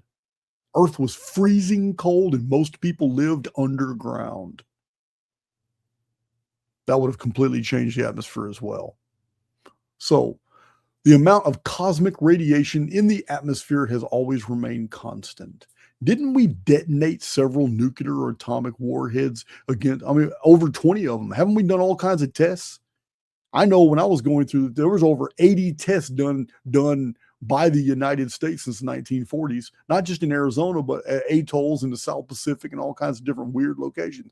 Also, France, the UK, China, and Russia were also detonating hydrogen, all kinds of things. Wouldn't all of these in the 1940s, 50s, and 60s altered all the clocks for everything around? The distribution of radioactive contamination goes into the upper troposphere in the atmosphere. It infects and saturates the mesosphere, travels all over the world. So I don't know. It's just an assumption, though. It is assumed that cosmic radiation in the atmosphere has always remained constant. This is going to completely go against the real fact that we have X flares, electromagnetic storms. We have solar. We have all kinds of solar winds. We have all kinds of things that affect the atmosphere. So it's total assumption. We have another assumption is that the sample that is tested has not been contaminated by any recent microbes or bacteria. How can you even promise that? How can you deliver a date by promising that we know that this has been carbon dated to 5,500 years, plus or minus 200 years? We know this is our test results, which means that we're also telling you that no microbes and no bacteria have ever contaminated our test samples. And the atmospheric pressure, the cloud canopy, the distance, the thickness of the mesosphere, and all 20-something layers of the atmosphere have never changed. We're also telling you that in this 5,500 years, there's been no local forest fires. There's been nothing to alter the carbon content in anything. Everything has been pristine since it happened and since it came into our test samples. Absolutely dumb. Again, the third assumption is that the test sample, despite all that other stuff not happening to it, they're also giving you a guarantee that our test samples are preserved from leaching, any contact with any other radiation or contaminants. You can't promise that. That's three assumptions that scientists must make in order to provide any date with carbon-14 dating. That's three assumptions, man. That's crazy. That's the synoptic gospels, Matthew, Mark, and Luke. We already know John was a Gnostic composition. So it's perfect with that. But we also know scientifically that there are factors that alter cosmic radiation and decay rates. One of those factors that would change the clocks in what is measured is the magnetic field around the Earth. The magnetic field since the 1840s has been known to be deteriorating at an exponential level. Therefore, there's an admission from uniformitarians right there that it has not remained uniform. If we have a definitive date in the 1840s and 50s when we can measure and know that our magnetic field is weakening and that magnetic north is deviating as much as 11.5 to 12 degrees from true north, it's weakening like it wants to go into a flip, a pole flip. We see this. Well, that means that the magnetic field has not been uniform. It has not been stable. Therefore, you can have no confidence in your clocks. But they're not going to say this out loud. The amount of water vapor in the atmosphere is an absolute must. It must have been absolutely uniform in order for carbon-14 to be correctly measured, but it's not true. The amount of water vapor in the atmosphere has never been uniform. This is the vapor canopy cycle. Today, the mesosphere is very thin. It is suspended water droplets high in the atmosphere. It's called the mesosphere, tablesphere. So it's not true because when vapor canopies occur, it's very rapid, and all the moisture in the Arctic and the Antarctic goes back into the mesosphere. This is when mariners can go look at, Greenland. Greenland is ice-free. Antarctica is ice-free. This is 600 years ago. So it's completely ice-free. All that moisture is back in the mesosphere. When the next collapse occurs, when the next vapor canopy collapse, the mesosphere dumps all that moisture back. In the tropics, it's known as a great flood. These are cycles of diluvian destruction. When the mesosphere collapses, it becomes a great flood. The great floods only really affect the tropics and tropics of Cancer, about 30 degrees north latitude, 30 degrees south latitude. All that's flooded. North of that and south of that, the mesosphere collapses as blankets of snow. And that snow stays in the Arctic and the Antarctic. It melts everywhere else gradually. It is a cycle. It is this cycle that completely does away with the entire carbon-14 model because it can't exist. Every vapor canopy, and we've got 3 or 4 of them in the last 6,000 years, every vapor canopy cycle completely contaminates their output. And the dates that we have for carbon-14 readings today are pretty much, they're 100% done without taking into consideration this vapor canopy cycle. The vapor canopy cycle does away with these. Also, solar and stellar activity, like sunspot. We don't really know what the effect of sunspots are going to be, but solar and stellar activity are going to affect carbon-14 clocks. Volcanism will always affect carbon-14 clocks. Volcanic addition of non-radioactive carbon dioxide into the air is going to affect. If we have a period of time like 522 AD where a whole bunch of volcanoes, even submarine volcanoes, are emitting a massive amount of ash, pumice, some of them will be ambient radiation and a bunch of water, whole bunch of water vapor. That's what volcanoes do. That's what they release.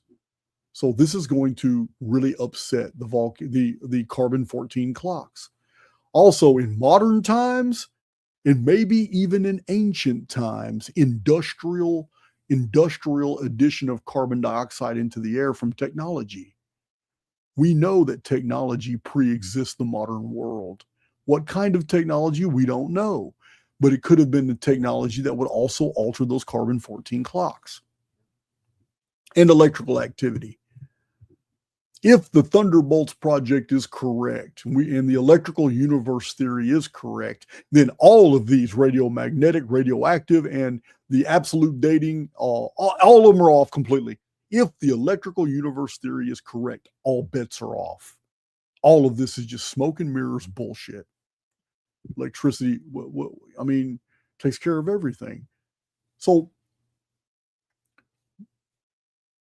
if everything, they told us raw milk was bad for us, guys, but you're going to believe that in National Lampoon's magazine, you're going to believe that that skull fragment's 200,000 years old? It doesn't make any sense. It doesn't make any sense. So what they do is they try to get us to practice exclusions. They want us on board with the false paradigms and the false dating systems. So when things are found that completely contradict the model, they just ignore them because the academic box allows them to focus and change and alter particulars as long as that doesn't affect the paradigm. I'll give you some examples. In 1966, a handcrafted tool made of caribou bone was found in the Yukon, Canada. It was carbon dated at 25,000 to 32,000 years ago. However, in 1986, tissues on the bone were protein tested with a new model, and the date obtained was just 2,000 years ago. So in 1966, because they wanted the dates of 25,000 to 32,000 years ago, because they assumed it was Cro-Magnon or Neanderthalic, they got the dates. They cherry picked the dates they want. That's what they do. They'll get so many variables of dates, and then they'll publish the dates that fit the paradigm.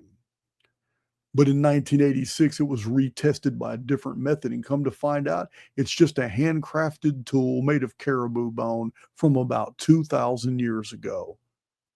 Incidentally, when the New Testament was being formulated through the Gnosis, before any of the New Testament books even existed. So the apparent radiocarbon age of Lake Bonny, a Lake Bonny seal, known to be dead no more than a few weeks, was determined to be 615 plus or minus 100 years. It basically showed the uniformitarian model was total bullshit. Because they radiocarbon dated a seal that had just been freshly killed at McMurdo. But the radiocarbon said that it had an apparent age of 1,300 years. You see the problem here?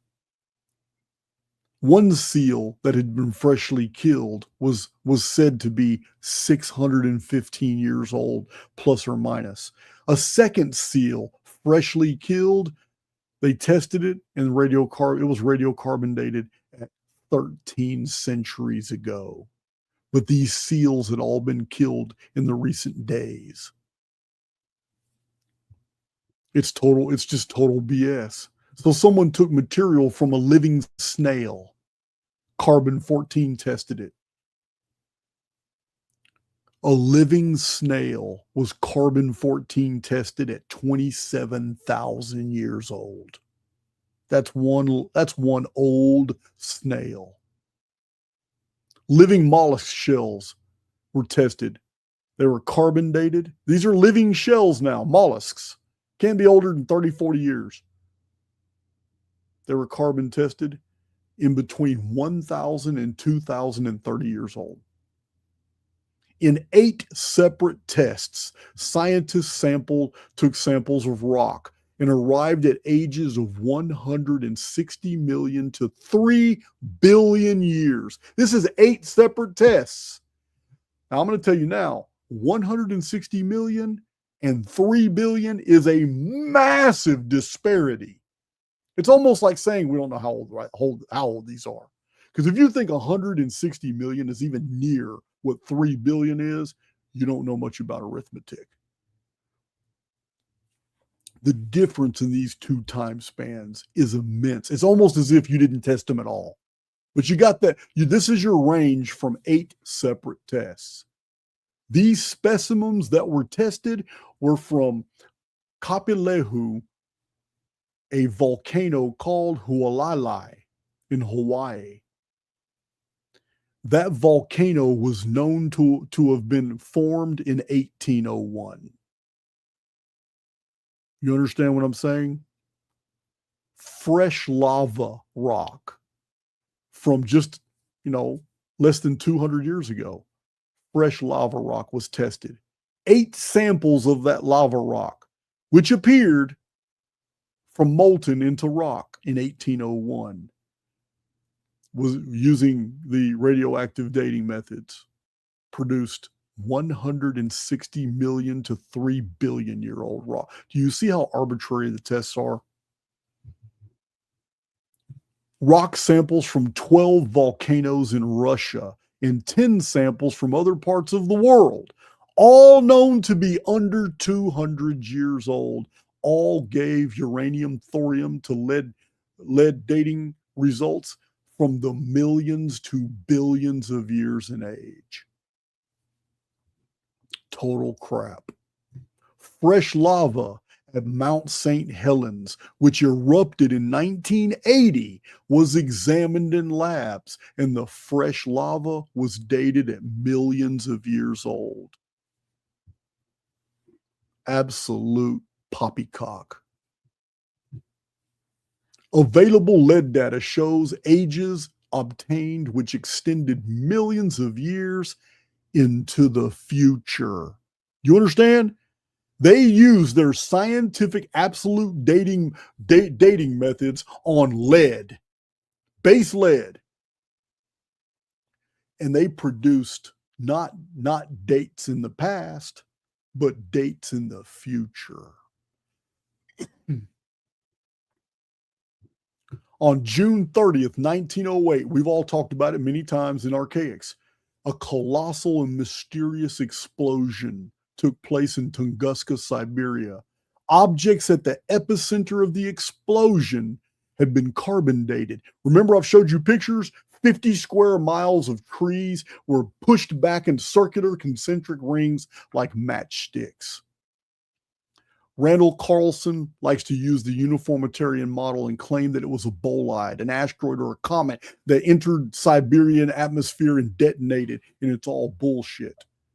Russian scientists documented what the locals saw. They literally saw a bright object in the sky come in through the atmosphere. They could hear it roaring, and then it changed directions twice as if it was looking for the most depopulated area of Russia to detonate. And that's exactly what happened. Eyewitnesses saw it move twice. It changed directions twice. No asteroid, no meteorite, no bolide, no comet can do that. It changed directions twice and then detonated in the most unpopulated area of Siberia. Destroyed all this shit in 1908. It moved with intelligence. Now, Scientists went out and carbon dated the epicenter of the blast radius. Nicola Jones, writing in The New Scientist, noted but otherwise avoided the fact that the concentration of carbon-14 at the epicenter was so high that radiometric dating placed the Tunguska event of 1908 in the far future. It hadn't even happened yet. Uniformitarians are trying to tell you that an event in 1908 hasn't even happened yet. I would slap myself. You know what, bro? I am out of coffee. Thank you, man. I will slap myself. 1908, one of the most famous mysterious events in history, according to the scientific model of dating, hasn't even occurred yet. So we can't even talk about it. We can't even use it as evidence against uniformitarian dating because it hasn't happened yet. Blows my mind. It's been a while since I check my chat again. Chat's on fire. Good. I like to talk about things to get people's mind understanding how ridiculous this is.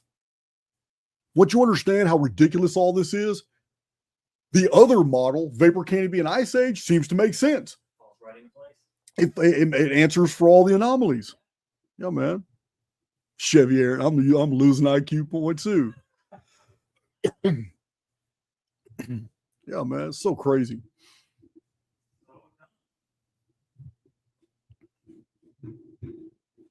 All right. So there's a quote by Frederick Wanneman. He's a scientist and he's a uniformitarian, but he wrote an article called Secular Catastrophism, Industrial Research and Development, June 1982, page 21. This guy, Frederick Wanneman, said this after a lifetime of uniformitarian research. Concerning a world-destroying cataclysm within human memory, he said, and this could mean that the atomic clocks are reset during some global disaster, and events which brought the Mesozoic to a close may not be 65 million years ago, but rather within the age and memory of man. Yeah, his career didn't go any further after saying that at all. I'll give you some case examples. Castandolo, Italy, the year 1860, the skulls of two children, a man and a woman, of the modern Homo sapien type were found undisturbed in Pliocene strata, dated by uniformitarians at 12 million years ago. Gulman, Colorado, 1967, a well-tempered 4-inch arrowhead and human bones were found embedded 400 feet down in a vein of silver, dated at several million years old. In Newcastle, Australia, underground has been located 14 layers of coal seams. Each coal seam, according to the uniformitarian model, requires millions of years to form. 14 coal seams is hundreds of millions of years. And there's one single tree that goes through, a petrified tree that goes through them all. It's called a polystrate fossil. Coal miners in West Virginia discovered human bodies embedded in a cavern full of coal. Gold chains and silver bells have been found in lumps of coal. Iron pots, iron and silver figurines, strange inscriptions, tablets, polished black cubes, human skeletons, finger bones, femurs, jaw bones, all found in coal seams. Coal is supposed to have been from 300 million years ago. A 440 million year old trilobite fossil is found crushed in the heel of a sandal print at Antelope Springs in Utah. I've showed pictures of that on my channel. At Iron Province, from 1786 to 1788, strange coins and stumps of columns and other worked stone were discovered 50 feet underground below 11 beds of compact limestone. Blue Lick Springs, Kentucky, underground was found the remains of a prehistoric mastodon. Underneath the mastodon was a pavement of cut stone tiles. Architecture, modern architecture, underneath a mastodon in North America. Thank you, man. Man, I'm about to get my batteries recharged. It's hot. Brazil, Lagoa Santa, and elsewhere in the state of Minas Gerais, human skeletons were found buried under the bones of a 9-foot toxodon and a 20-foot megatherium and a dinosaur skeleton. What are human remains doing underneath dinosaur remains? Skeletons of 10 modern humans have been excavated from as deep as 58 feet below the surface in the Dakota Sandstone, in the same formation known for its dinosaurs. This formation, found at Dinosaur National Monument, is a member of the Lower Cretaceous, supposedly 140 million years ago. This is land of the lost, guys. This is land of the lost. In the state of Louisiana, United States, for those of you who don't know, a Dr. Foster found at a depth of 15 feet. He found the bones of elephants and other extinct quadrupeds.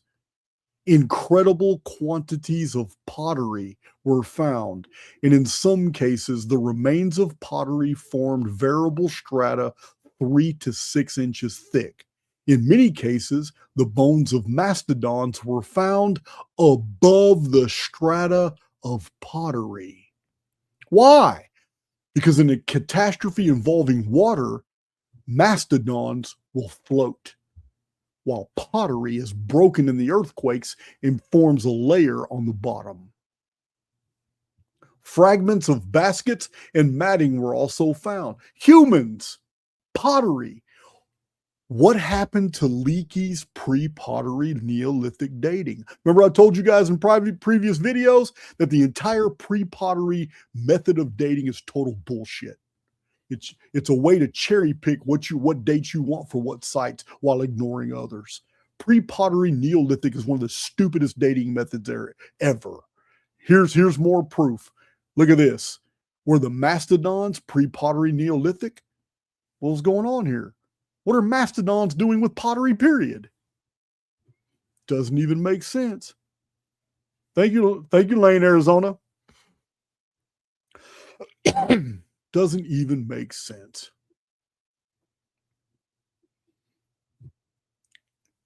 In the state of Tolima, I'm not sure how to pronounce it, Colombia, researchers exposed a 65-foot skeleton of a dinosaur in close proximity to a human skull. You guys know I've been here. I went to the museum and I talked to the scientists and they showed me the hyperbaric chambers. They've got 3 of them at Glen Rose, Texas. I got a tour. I felt really special and privileged because these scientists gave me a tour. They showed me their equipment, the fossils, the research they were doing. It was mind-blowing.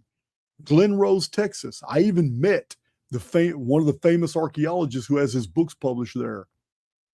Bohm, I think, Bohm. But Glen Rose, Texas site, a human tooth was found in a layer of clay and sand. This layer separated 2 layers of Cretaceous limestone.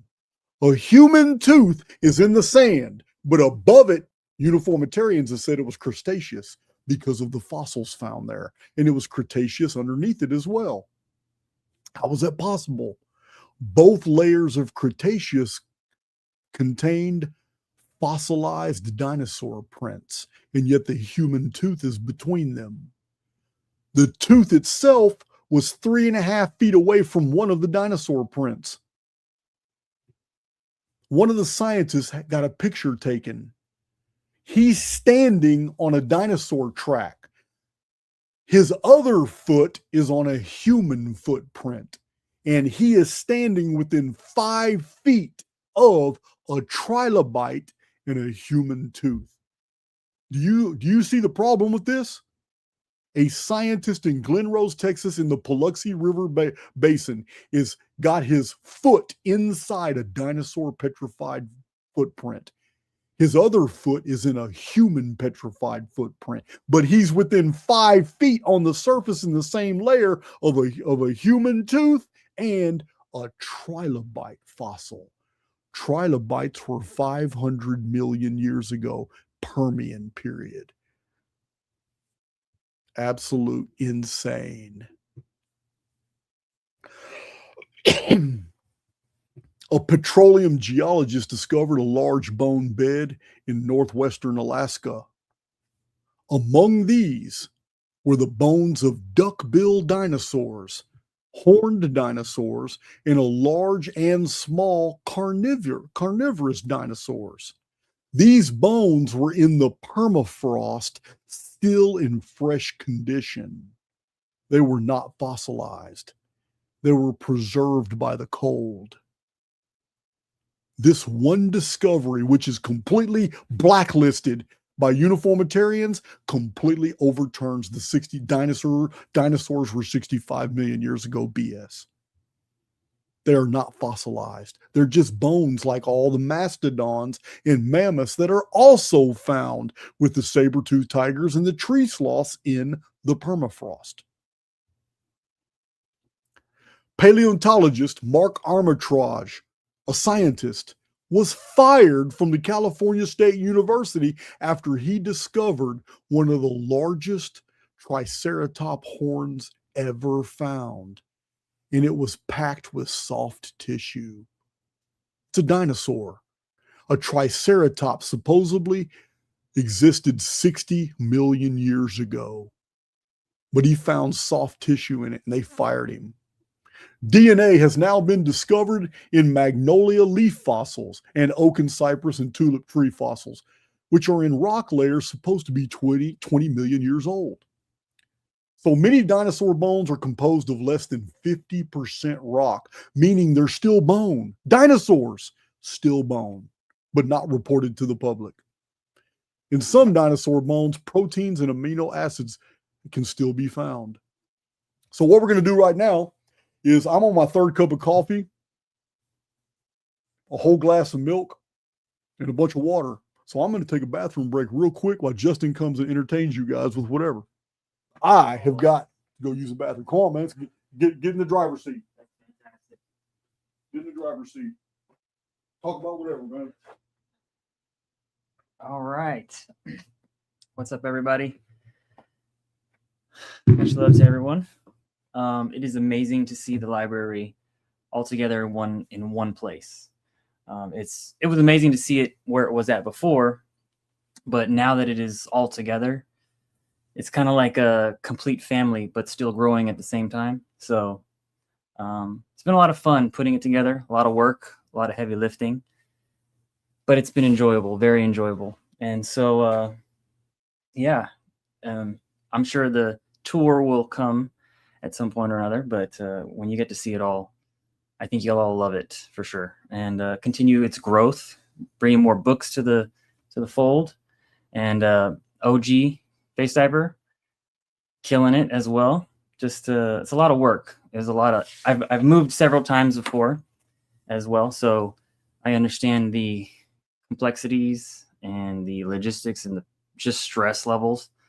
And I have to say, I know exactly what it feels like. So being able to be here with OG and help Jason put it all together, it feels good. Again, it feels good to see it all together, and now you guys get to see it and witness it and experience it, and it's going to be a blast to see what comes from this new growth and this new chapter that Jason gets to start. And I love you guys. You guys, this is the best community that we've got here. I like to say that because I think it's true. And you guys are awesome. You guys are the best. So much support and love for everyone, really, for everyone in the community, and Jason and what Archaics is doing. And that's what I'm passionate about. I'm passionate about the Archaics message. So spreading truth and everybody winning. That's it. That's about it. Just it's fun, enjoying the ride, and just here to help out. It's been a lot of fun. A lot of running around, looking at Chicanosauruses.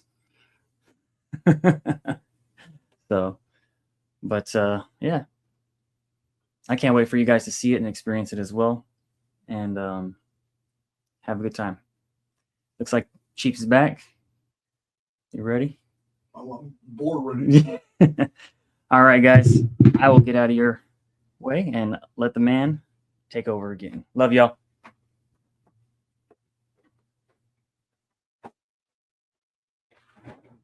All right.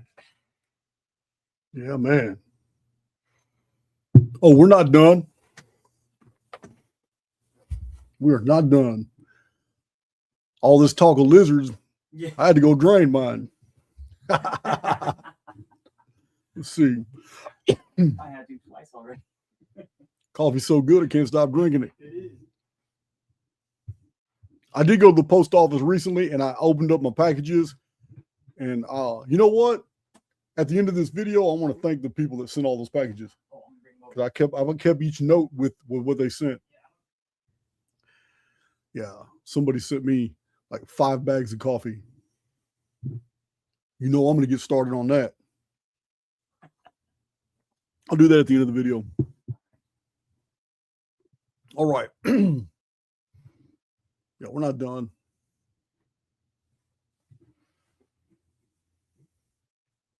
So it's really,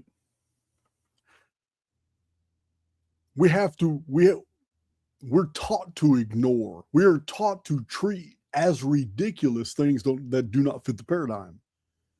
The paradigm is evolution, natural selection, and it's just, but that's not where the facts go.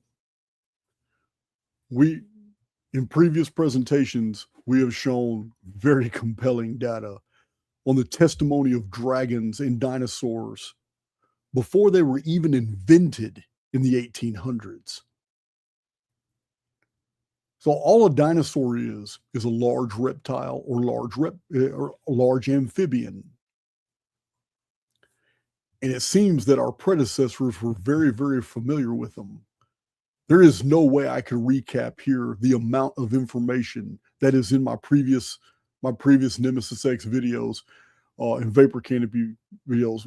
Some of my mods might want to, whatever your favorite videos were on those topics, but I have presentations where I show hundreds of pictures of dark age dated dinosaurs, of artwork, reliefs, pottery, paintings, all this sculptures, all kinds of amazing totem poles, all kinds of amazing artifacts that have been found, showing that we actually lived among, and I mean, the artwork shows anatomically correct prehistoric creatures that we're told lived 65 million years ago, but not according to the artists of the Dark Ages, not according to the artisans of the Middle Ages, not according to the great painters of the Renaissance period.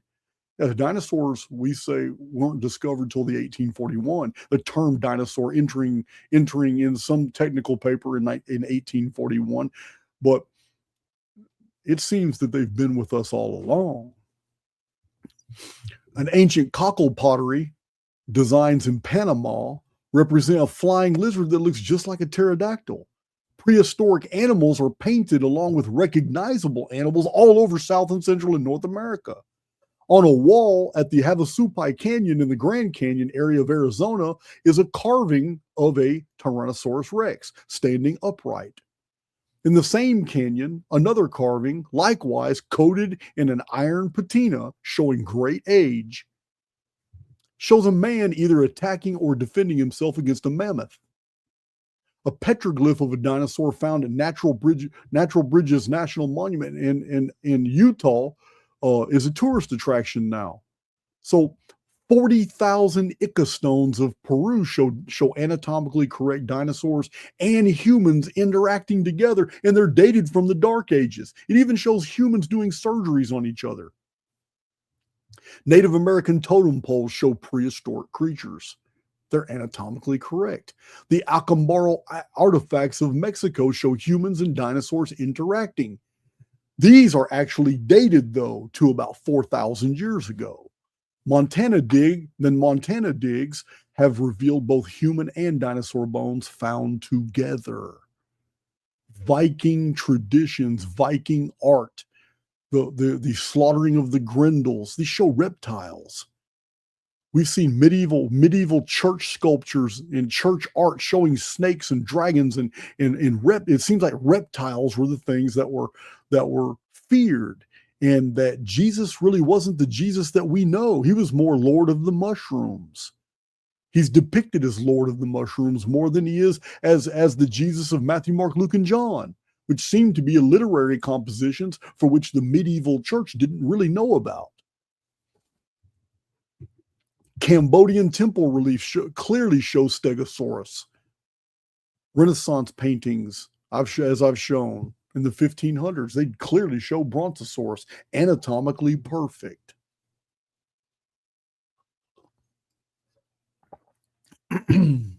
Stephen, Segura got the little mushrooms going. I guess they got emojis for everything out there, don't they, man?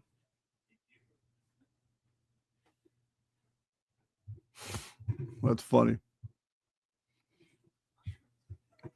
Yeah, man, it's Jesus, Lord of the Mushrooms.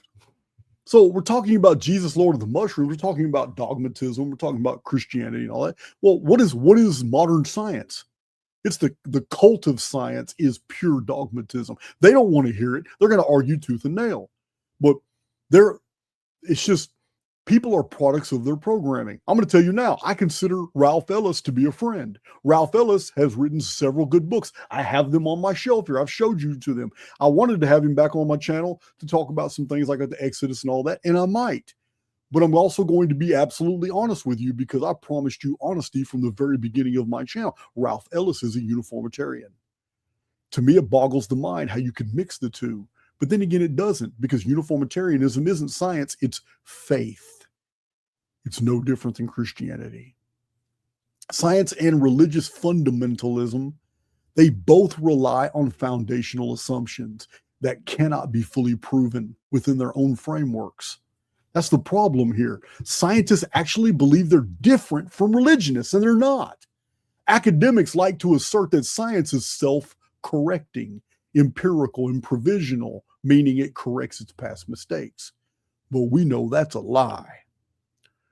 This is not occurring on the foundational scale, only in the particulars. What I tell you, you're allowed to discover nuances and things that are in error in the particular, but you're not allowed to attack the paradigm.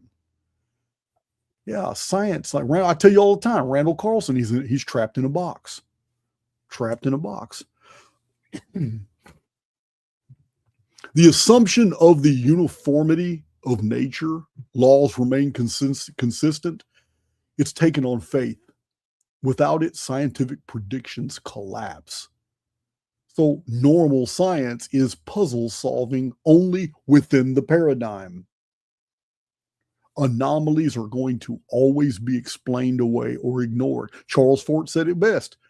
Who wouldn't be a prize marksman if only his hits be recorded? Charles Fort, 1919, Book of the Damned. He nailed it back then. We don't have to add a single prepositional phrase to that statement. It is perfect the way it is. Charles Fort basically identified scientists. Who wouldn't be a prize marksman if only his hits be recorded? Yeah, man, that's normal science. Puzzle solving within the paradigm. Trying to get you to process this. It's Randall Carlson in a box. The box is uniformitarianism. To Randall Carlson, everything is a comet impact. Yeah, and it's in the Younger Dryas period. So, in anything Randall Carlson doesn't know, he just defaults to his buddy Graham Hancock, who's going to tell you everything happened at 9600 BC. So any test of a hypothesis, it involves a web of background assumptions. This is not science. Again, this is Matthew, Mark, Luke, and John. There's nothing scientific, empirical about this method of analysis at all. Especially when multiple explanations can fit the same data. This is what we do in archaics. I'm always giving you a totally alternate, a totally different way of processing the information using archaics tenets. If something is true somewhere, it's probably true everywhere. Things are always simple. Occam's razor. Keep them simple. The simplest explanations are often the ones that are most accurate. The uniformitarian model actually creates more questions than it answers. Doesn't fit with the facts. It's a story. And as long as you stick with the storyline, you can become promoted, you can become famous, you can build your career. If you don't stick with the script, you get deplatformed, you get demonetized. If you don't stick with the script, you're going to get you're not going to get peer reviewed. You're not going to have any establishment backing. You literally fall into oblivion by being ignored. So science basically assumes methodological naturalism. Only natural explanations are allowed. But that causes a problem because then they get to define for you what natural is. In archaics, we're dealing with tertiary fields. We're dealing with convergence field phenomena. We don't believe that we live on a planet. We believe this is a plane. And that Phoenix and Nemesis are also planes. And that all the changes that happen to our world are transplanar. And the Exodus stories and rapture faith have a lot to do with that phenomena and what's really going on. In archaics, we understand that phenomena is induced. It is not natural. This is the problem. Uniformitarians are going to tell you everything is a part of natural explanations. But then those natural explanations have to process out the fact that inside tsunamis are glowing yellow orbs. The same yellow orbs that are inside volcanic eruptions, the same yellow orbs that are seen flying over areas that are suffering an earthquake, the same yellow orbs that have been seen inside the funnels of tornadoes, the same yellow orbs that have been filmed and documented when crop circles appear in fields. Uniformitarians have to excise the supernatural in order to paint for us a world that is natural. They define the terms. They get to tell us that this is the natural world. What you're talking about is metaphysical. It doesn't exist. But this is what we've documented in archaics. These orbs are responsible for massive, electrical thunderstorms. These orbs are seen everywhere in this type of phenomena. When these events happen in the world, these events are all related to catastrophism, and they're all orb induced. What are these orbs? Who's controlling these orbs? Why are these orbs being ignored by the uniformitarian model? Because there's no way to fit them in a 65 million year old paradigm. So they're totally ignored. In archaics, we do not practice exclusions. Everything must fit. So history only remains a series of unknowns and question marks because the facts are ignored and a framework of assumptions is passed off as factual in order to control the process of discovery. This is why I say Randall Carlson's in a box. When the process of discovery is heavily regimented with all kinds of things you can and cannot do, you can and cannot say, you can and cannot publish, that's not an exercise of the publishing of, accurate accounts and establishment of veracity. That's protecting a paradigm.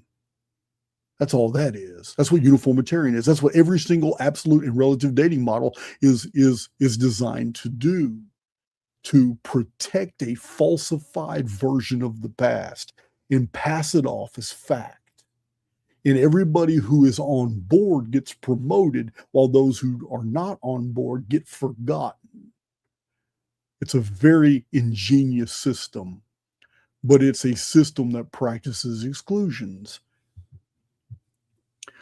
This makes scientists to be priests.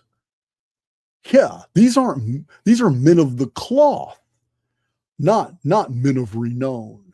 These are not intellectual giants. No, these are spiritual pygmies. Scientists are the priests of a modern cult. And the general public, they're just fundamentalist believers because they accept the assumed models as facts simply because the cultists of science told them that this was true. And I'm telling you, as you can assess for yourself, that this is just purely faith. This is pure religionism masked as science. Yeah. It's like taking idolatry and disguising it in quantum camouflage. It's all smoke and mirrors. There is nothing factual about these dating systems. They're fantasy.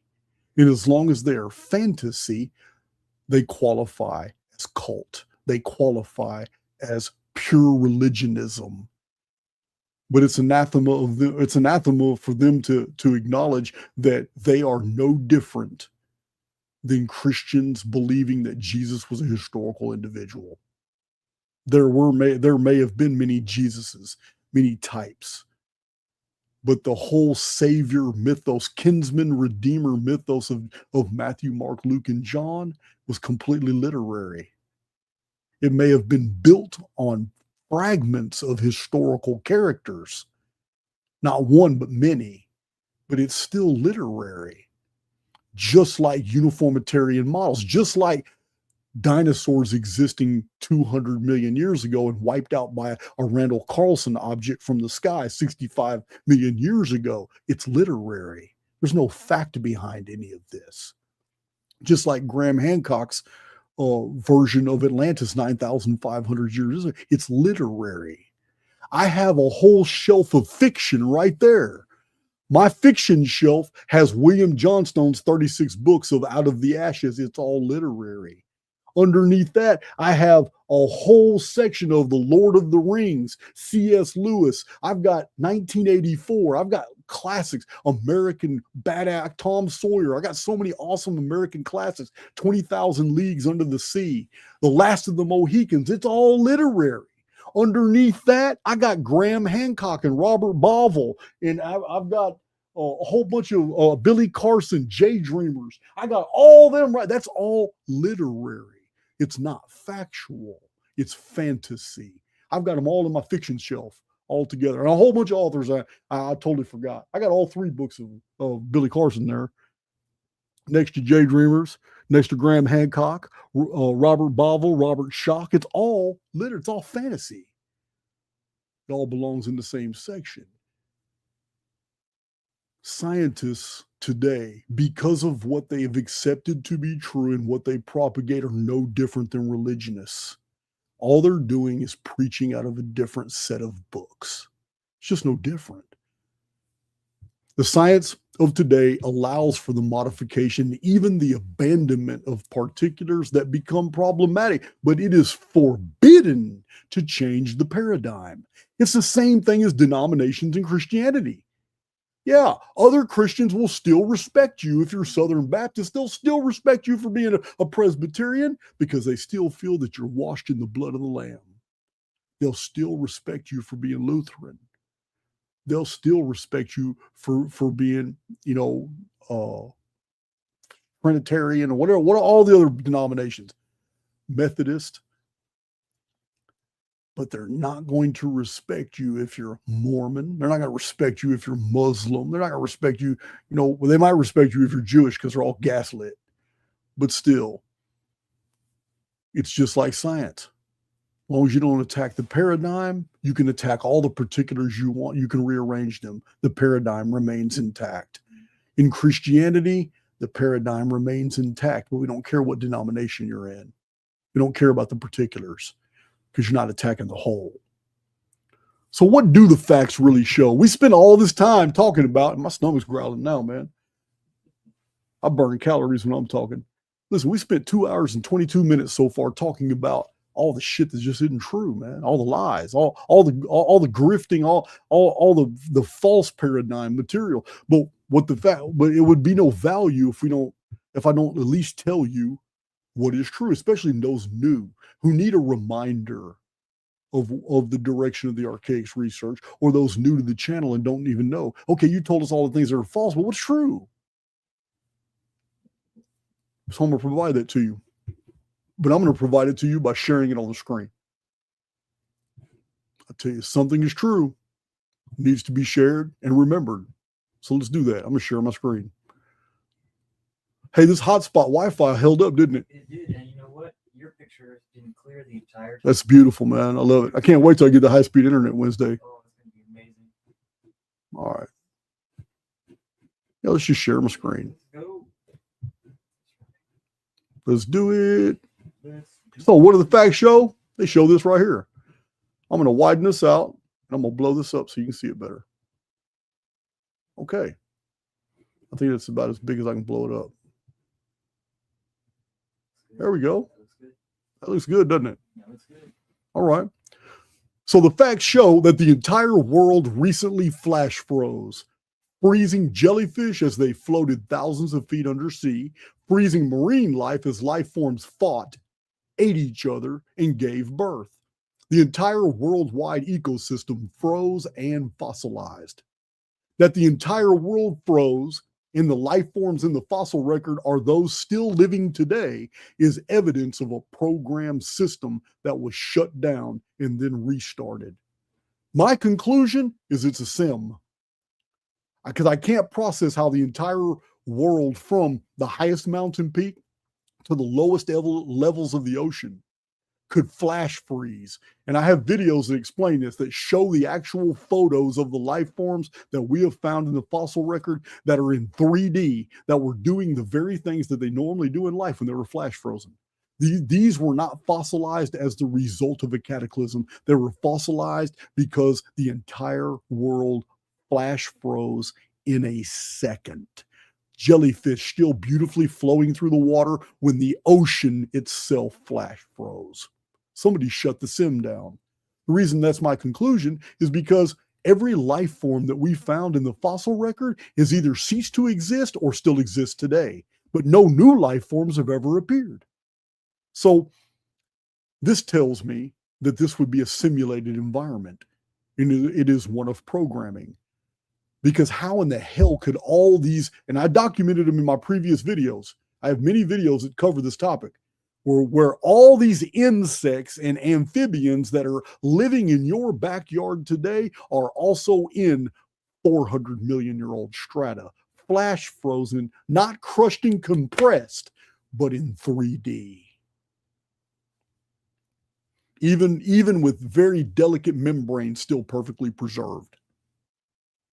The entire world flash froze. That means it would have died. And yet, it's almost as if somebody flipped the switch back on and everything was preserved because we still have these same life forms living today. Doesn't make sense. If the whole world flash froze, then the whole world died. But if that happened, how did everything come back? How is everything still alive today? The facts reveal that from 5239 BC to 2239 BC, there was a universally known calendar based on 600-year periods. Yeah, let me see. Oh, third space. Thank you, son. Yeah, man. Thank you, sir. So, a 600-year periods itself composed of 60-year and 50-year epicycles. And this 216,000-day period is the origin of the Sumerian sexagesimal reckoning, the Chinese, Indian, and other ancient calendrical systems. This method of timekeeping was disrupted in 2239 BC in the Phoenix visitation, but the inhabitants of our world did not know a new age had replaced the 600-year period. The 552-year Phoenix cycle ended their Heliolithic maritime empire 48 years ahead of schedule in 1687 BC in the Ogygian deluge, also caused by the Phoenix. Thinking they were still under the 600-year cycles, they believed they had 48 more years till 1639 BC. And this is why all the megalithic sites show that the construction was interrupted. The workshops were abandoned. You remember seeing that in my videos, Justin? Yeah. The facts reveal that there is a natural cataclysm cycle in our world of Phoenix disasters that through intense marine volcanism bring vapor canopy periods that last from 138 to 276 years. And during these periods, giantism is prevalent in flora and fauna. This cycle is natural. Short vapor canopies that introduce latent life forms and collapse into ice age periods of 600 to 1200 years. We are at the end of an ice age period now. The facts further reveal that a second mechanism of catastrophe is caused by Nemesis X, which brings a field with it that induces parthenogenetic changes in avians, amphibians, and reptiles, even causing changes in plant life. These cycles are 60-year periods that happen every 732 years apart. And during the 60-year periods, our world becomes a veritable jungle with new plants, and the eggs of known avians, amphibians, fish, and reptiles hatch into what science has mistakenly called dinosaurs. The facts reveal that the Dark Ages was the last time both the Phoenix and Nemesis X visited together in the same year and altered our world. In the 14th century, the 1300s, Nemesis X appeared closely followed by the Phoenix, and the period is remembered as the Black Death Plague. The world was depopulated. The facts reveal that the Phoenix returns in May 2040, followed by Nemesis X in 2046, and the absolute ridiculousness of world events, the utter stupidity of modern laws and government practices, psyops, and falsified scientific programming only makes sense in light of the fact that behind the scenes, the upper echelons of the elite are preparing for the parthenogenetic and environmental changes that will begin reshaping our world in 2039.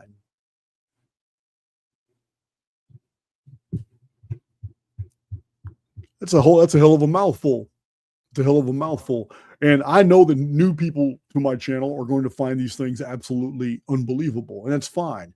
But from the beginning, from the inception of my presentations 6.5 years ago on YouTube, I've been in publishing for over 20 years now.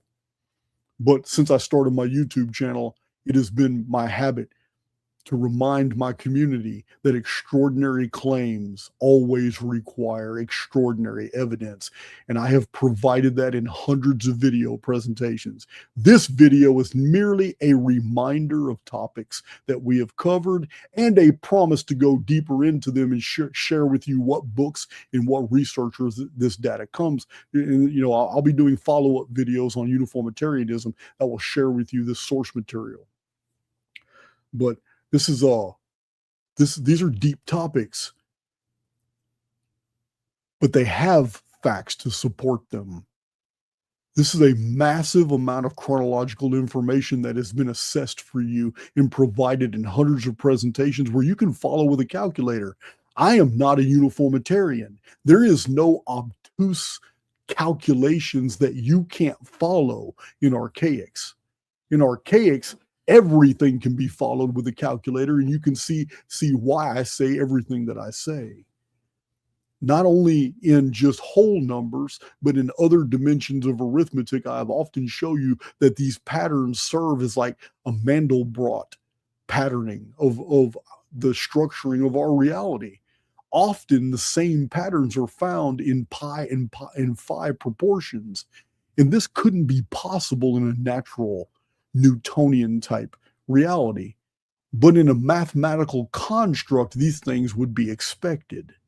So I'm not just a chronologist, guys. I'm also a proponent of simulation theory, because the entire history of the world is a series of mathematical templates that are too perfect to be true.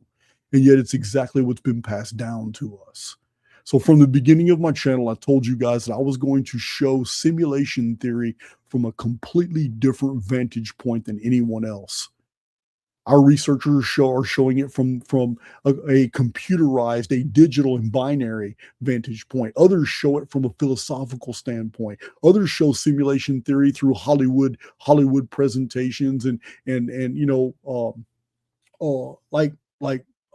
like Easter eggs and drops in movies and all that. And some people show simulation theory through a quantum lens from theoretical physics perspectives. All that's good. It's all good. Everybody has their value. But I wanted to show it from the historical record. And I've already done it ad nauseum, but I'm not done. I'm in a new environment. I'm kind of reinventing myself. And in a new environment, I now have room to grow. I have more room to grow in different directions to divulge and disseminate new data. And this is what I plan on doing. I have an awesome place where I'm going to intellectually explode. And you're going to see the results of that very fast. I'm still in recovery because I've been working my ass off for a month. But this is where I'm at right now. This presentation is done. But this is where I'm at right now in my life. I'm going to explode. I've pretty much prepared a place where like minds can actually stop in and visit me. We can discuss. I even have a studio now that can host guests. I'm just getting started. Archaics 4.0 kind of had a hiatus there. I was really got some really good Archaics 4.0 videos in, and then all of a sudden I stopped it. My last Archaics 4.0 video was about the Great Flood and the chronology attached to it. And but I want to get back into my 4.0 videos because those are deep chronological videos I like. Those are my favorites. So I have some Archaics Academy videos I'll be doing too. Never going to stop Archaics Underground. Never going to stop Cypher. But my new I have another studio. It's not in this room. I have another studio in this house, and it's going to be my official newsroom studio, and you're going to like it. But that's for Archaics Underground and Cypher.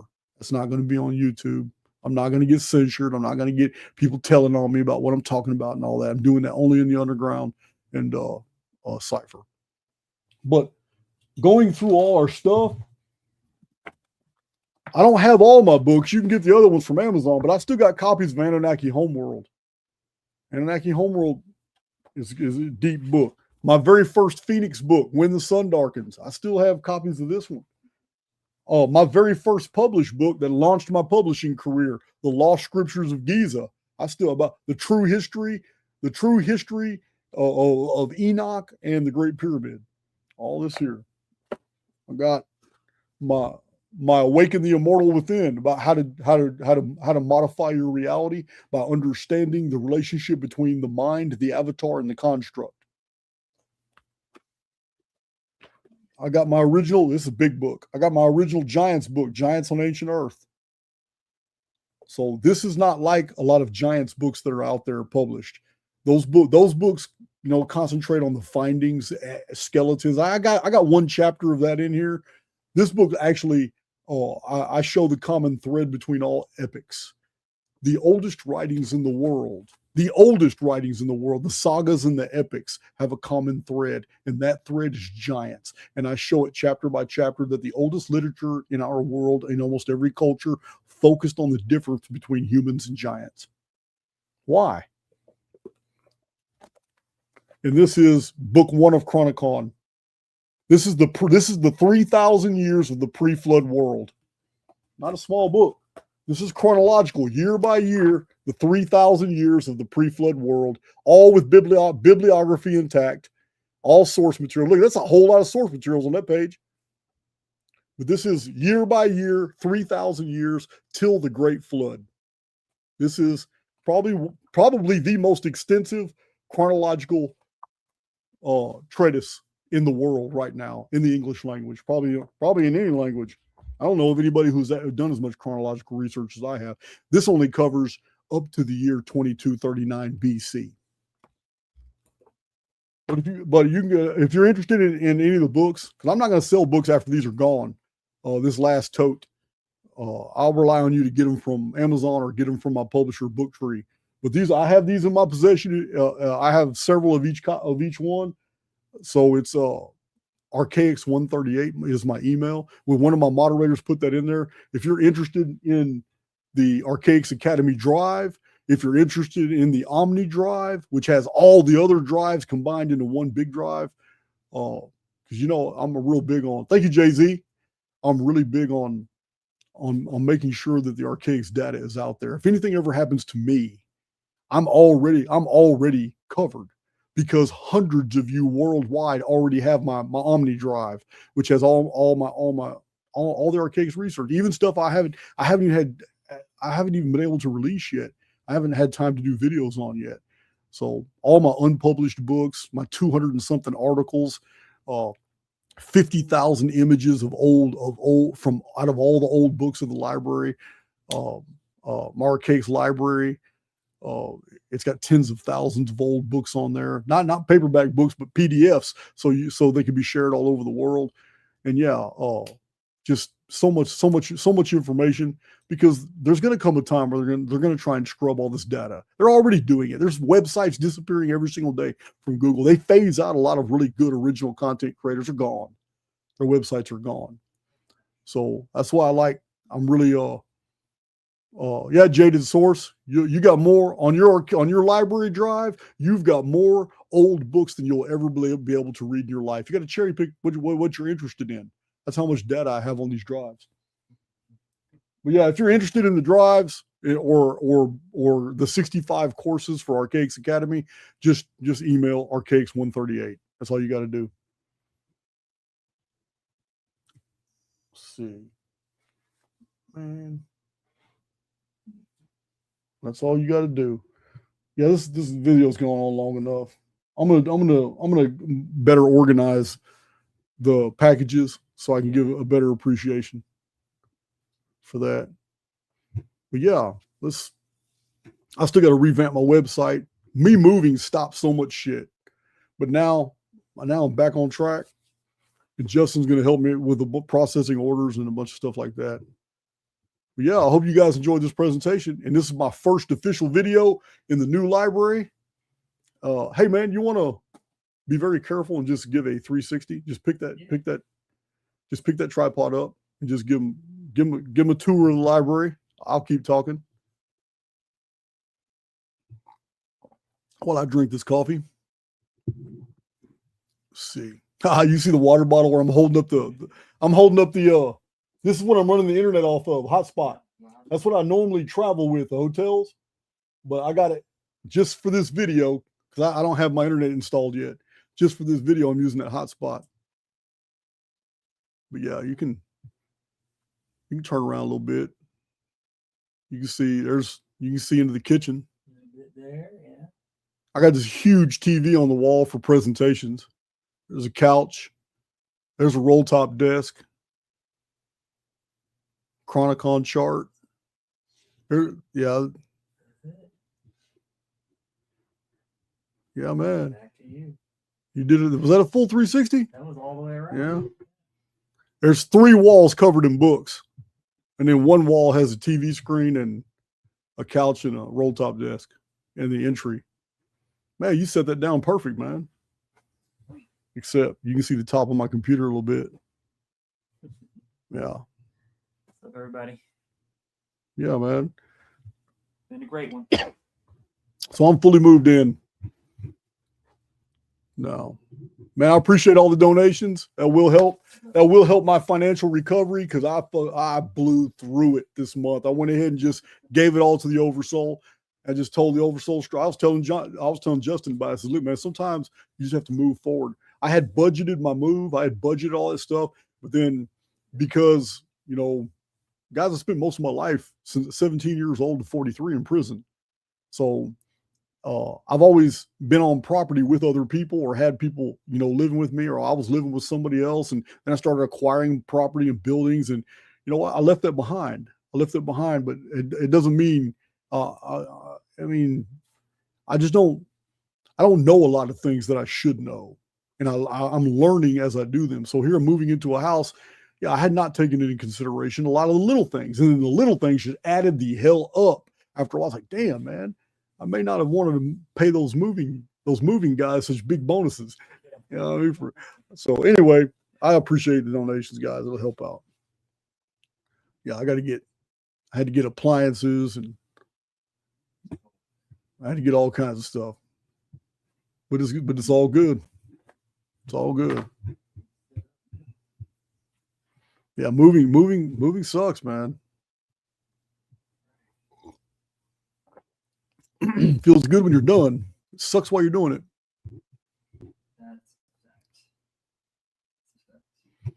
All right, so 2 hours and 43 minutes is awesome. So I'm going to do more professional intros for the beginning of my videos, but I'm going to tell you now, the kid in me is always going to come out at the end of the video. I'm going to play my music. I don't know what song. I'm going to find one. But my intros, I'm gonna stick with more professional intros, like the one I just showed today. I like that one too, man. I did like that one. I did like it. Back on the air. Yeah, man. So I will say this. I was talking about, where is that? Man in a box. Since I mentioned the uniformitarian deal, let me go ahead and hit it. Love you guys.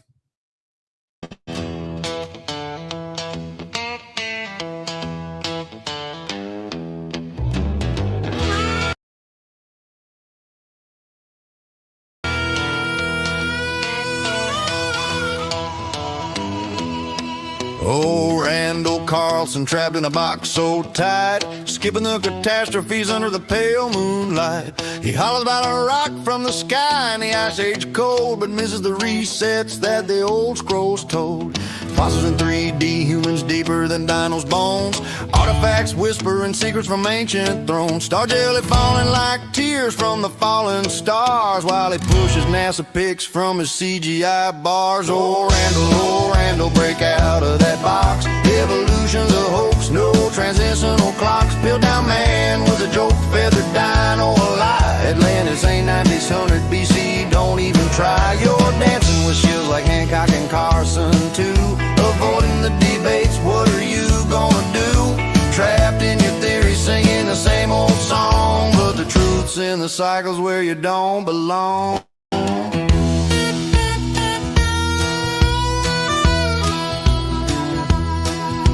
Skips the vapor canopies and the phoenix fire. Nemesis coming back, pulling strings like a lyre. Out of place relics buried way down below. Human prints with triceratops stealing the show. No ice age glaciers grinding slow through the land. It's cataclysms and resets drawn in the sand.